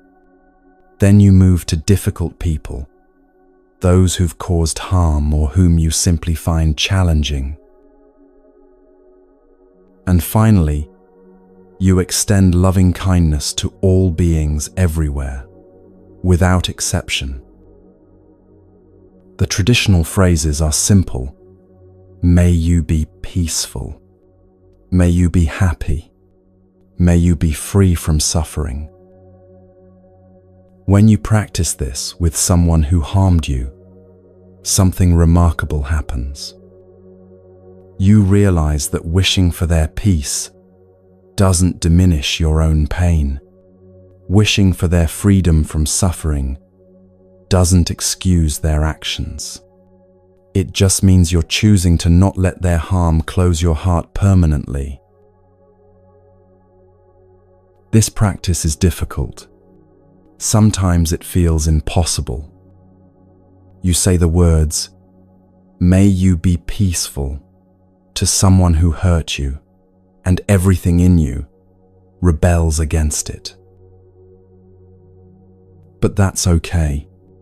The practice isn't about feeling warmth and tenderness toward everyone immediately. It's about gradually training your mind to see suffering where you once only saw malice, to recognize shared humanity where you once only saw an enemy. Over time, with patient practice, the heart becomes more spacious. Not naive, not foolish, but spacious enough to hold both the reality of harm and the understanding of what produces harm. The Buddha taught this for a reason.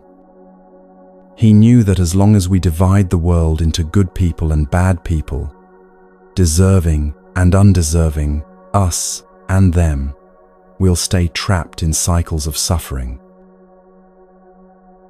But when we can see that everyone, absolutely everyone, is doing the best they can with their current level of understanding and capacity, something shifts. Some people's best is kind and wise. Other people's best is harmful and destructive because they're operating from such deep pain and confusion. But it's still their best in that moment, with that level of awareness. This doesn't mean you accept harm. It means you understand it differently. And that understanding creates space for a response that doesn't just perpetuate more suffering. Compassion is the path because it's the only thing that actually transforms suffering at its root. You can fight against suffering, resist it, try to destroy the people who cause it. But that approach just creates more of what you're fighting against.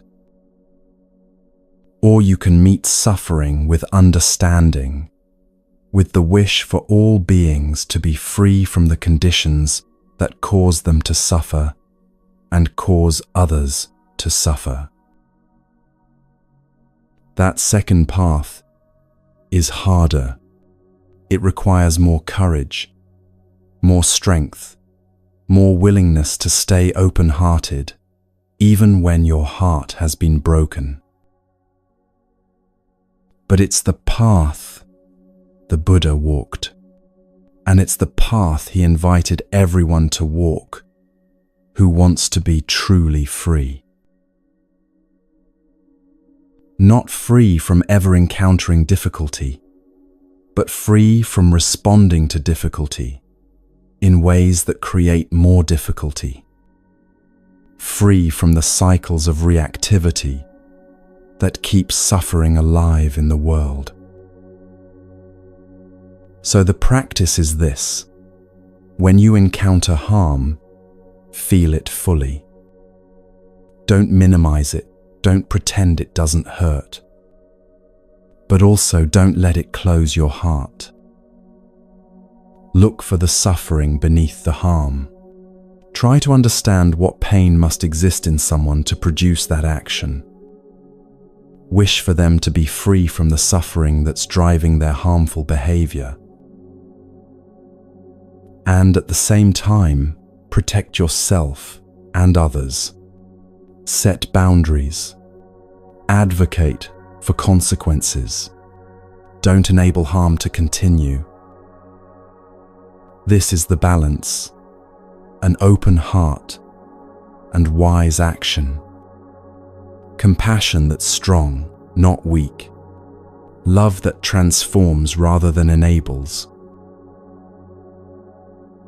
This is the path the Buddha taught, not because it's easy, but because it's what actually works to reduce suffering in this world. One compassionate heart at a time, one choice to respond differently at a time, one refusal to pass on the harm we've received. This is how cycles finally break. This is how peace becomes possible. Not someday in the distant future, but right now, in how you choose to meet this moment, this person, this difficulty. With compassion, even when it's hard, especially when it's hard.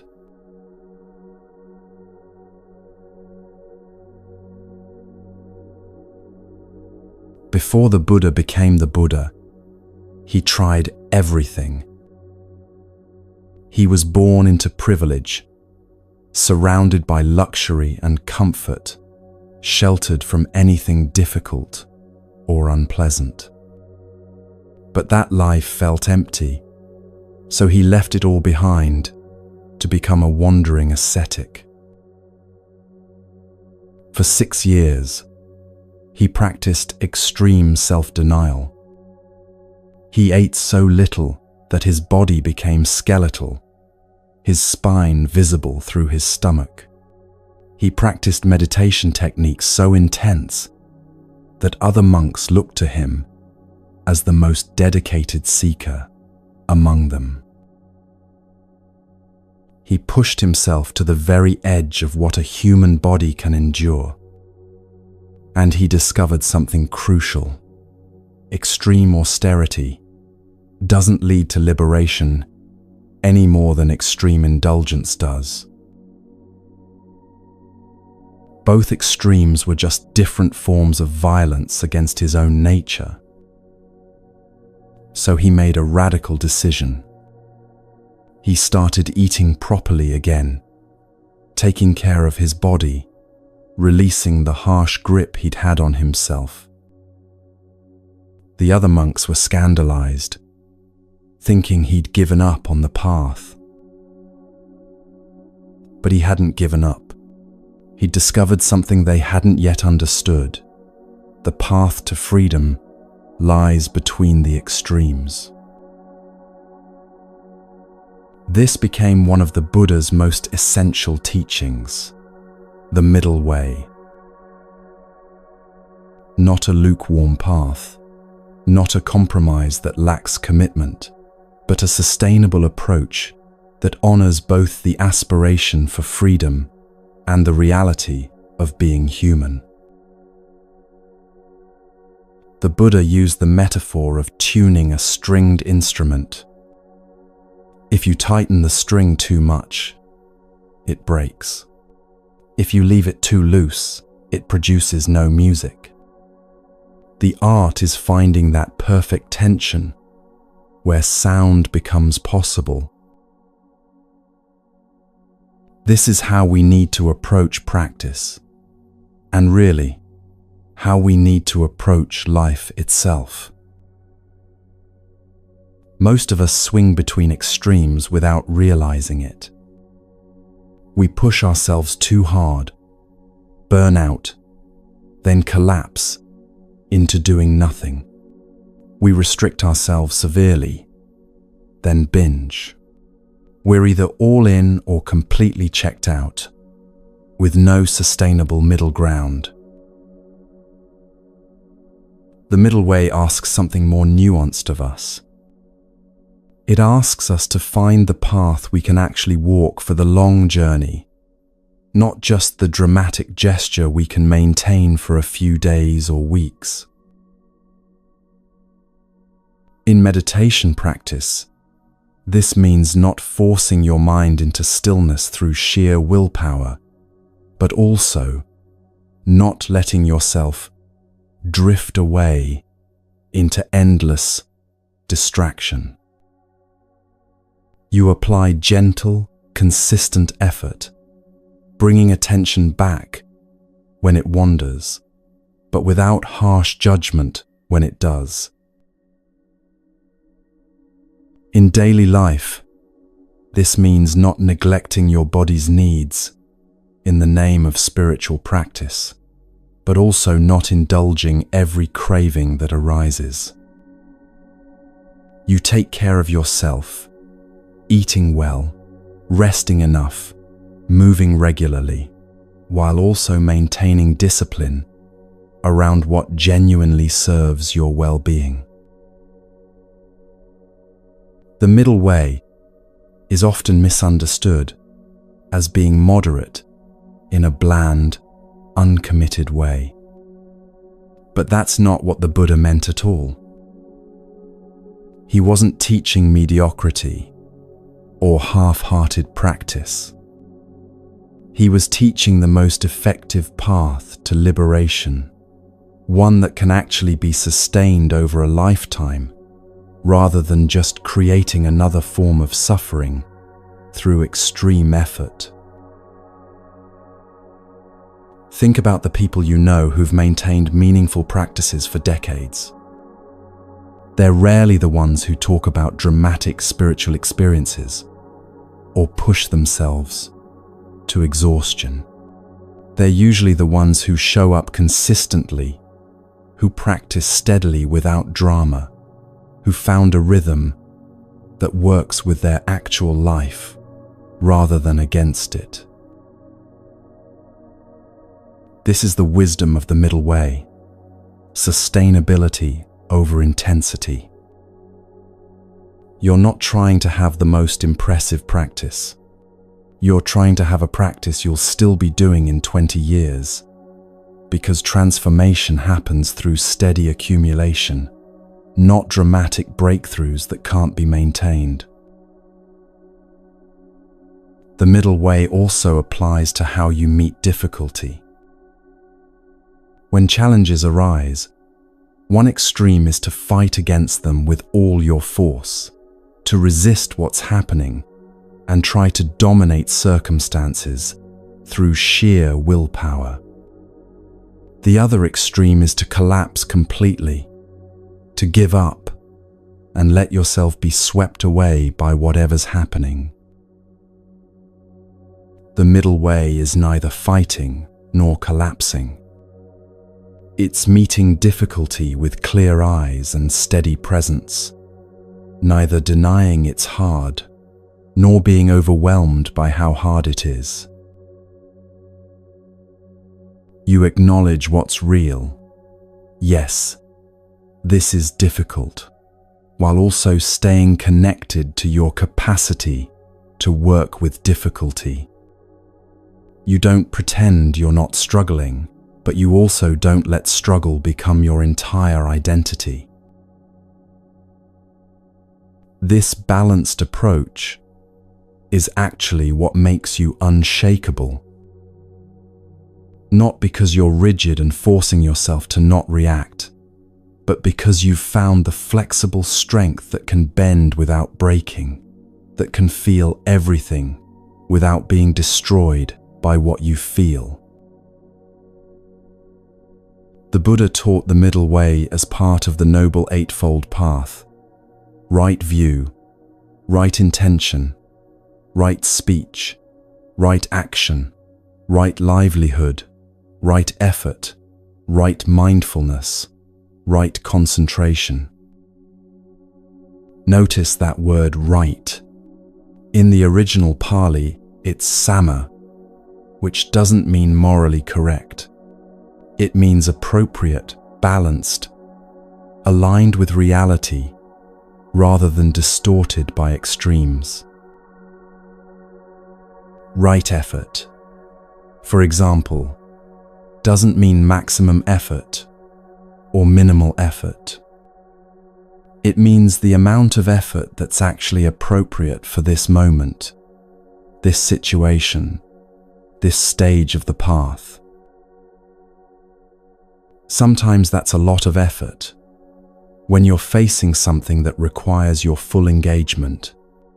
Sometimes it's very little effort when you're exhausted and what you need most is to rest and restore.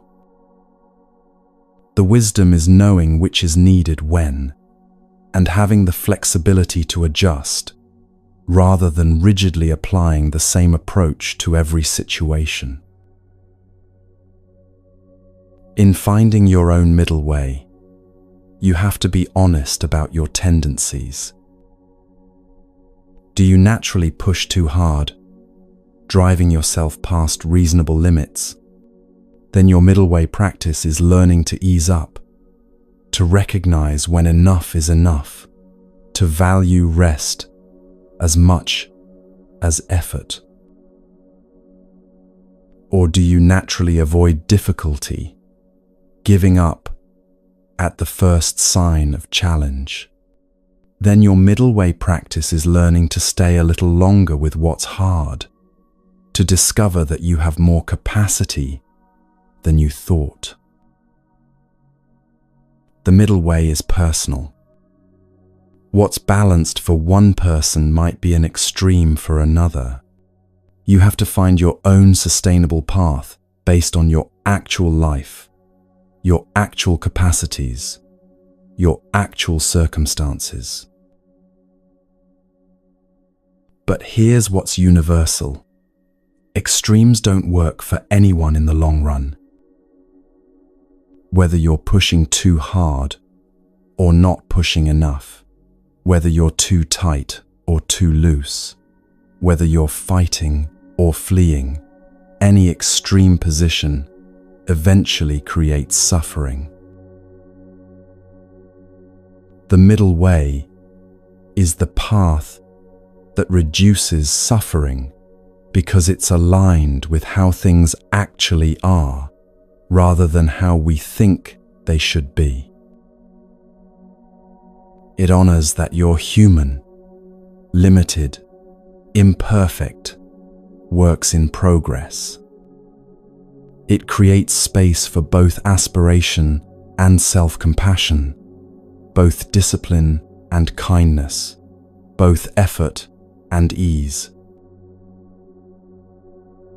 This is how you become truly unshakable, not through forcing yourself into an impossible ideal, but through finding the balanced approach you can actually maintain when life gets messy, which it always does.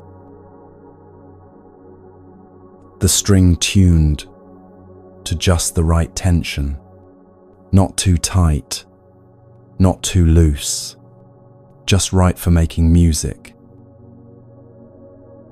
That's the invitation of the middle way. Find your sustainable path. Walk it steadily. Adjust as needed when you notice you've drifted into an extreme. And trust that this balanced approach, practiced consistently over time, will take you further than any dramatic gesture ever could. Because the middle way isn't about arriving at some perfect state. It's about learning to walk through life with grace and steadiness, meeting each moment with appropriate response, rather than reactive extremes. This is the path the Buddha discovered under the Bodhi tree. Not through harsh striving, not through giving up, but through finding the balance that allowed true seeing to finally emerge. The same balance is available to you, right here, right now, in how you meet this moment and the next. Not perfectly, just appropriately, just with the wisdom to know when to push and when to ease, when to hold on and when to let go, when to act and when to rest. This is the middle way. This is the path home.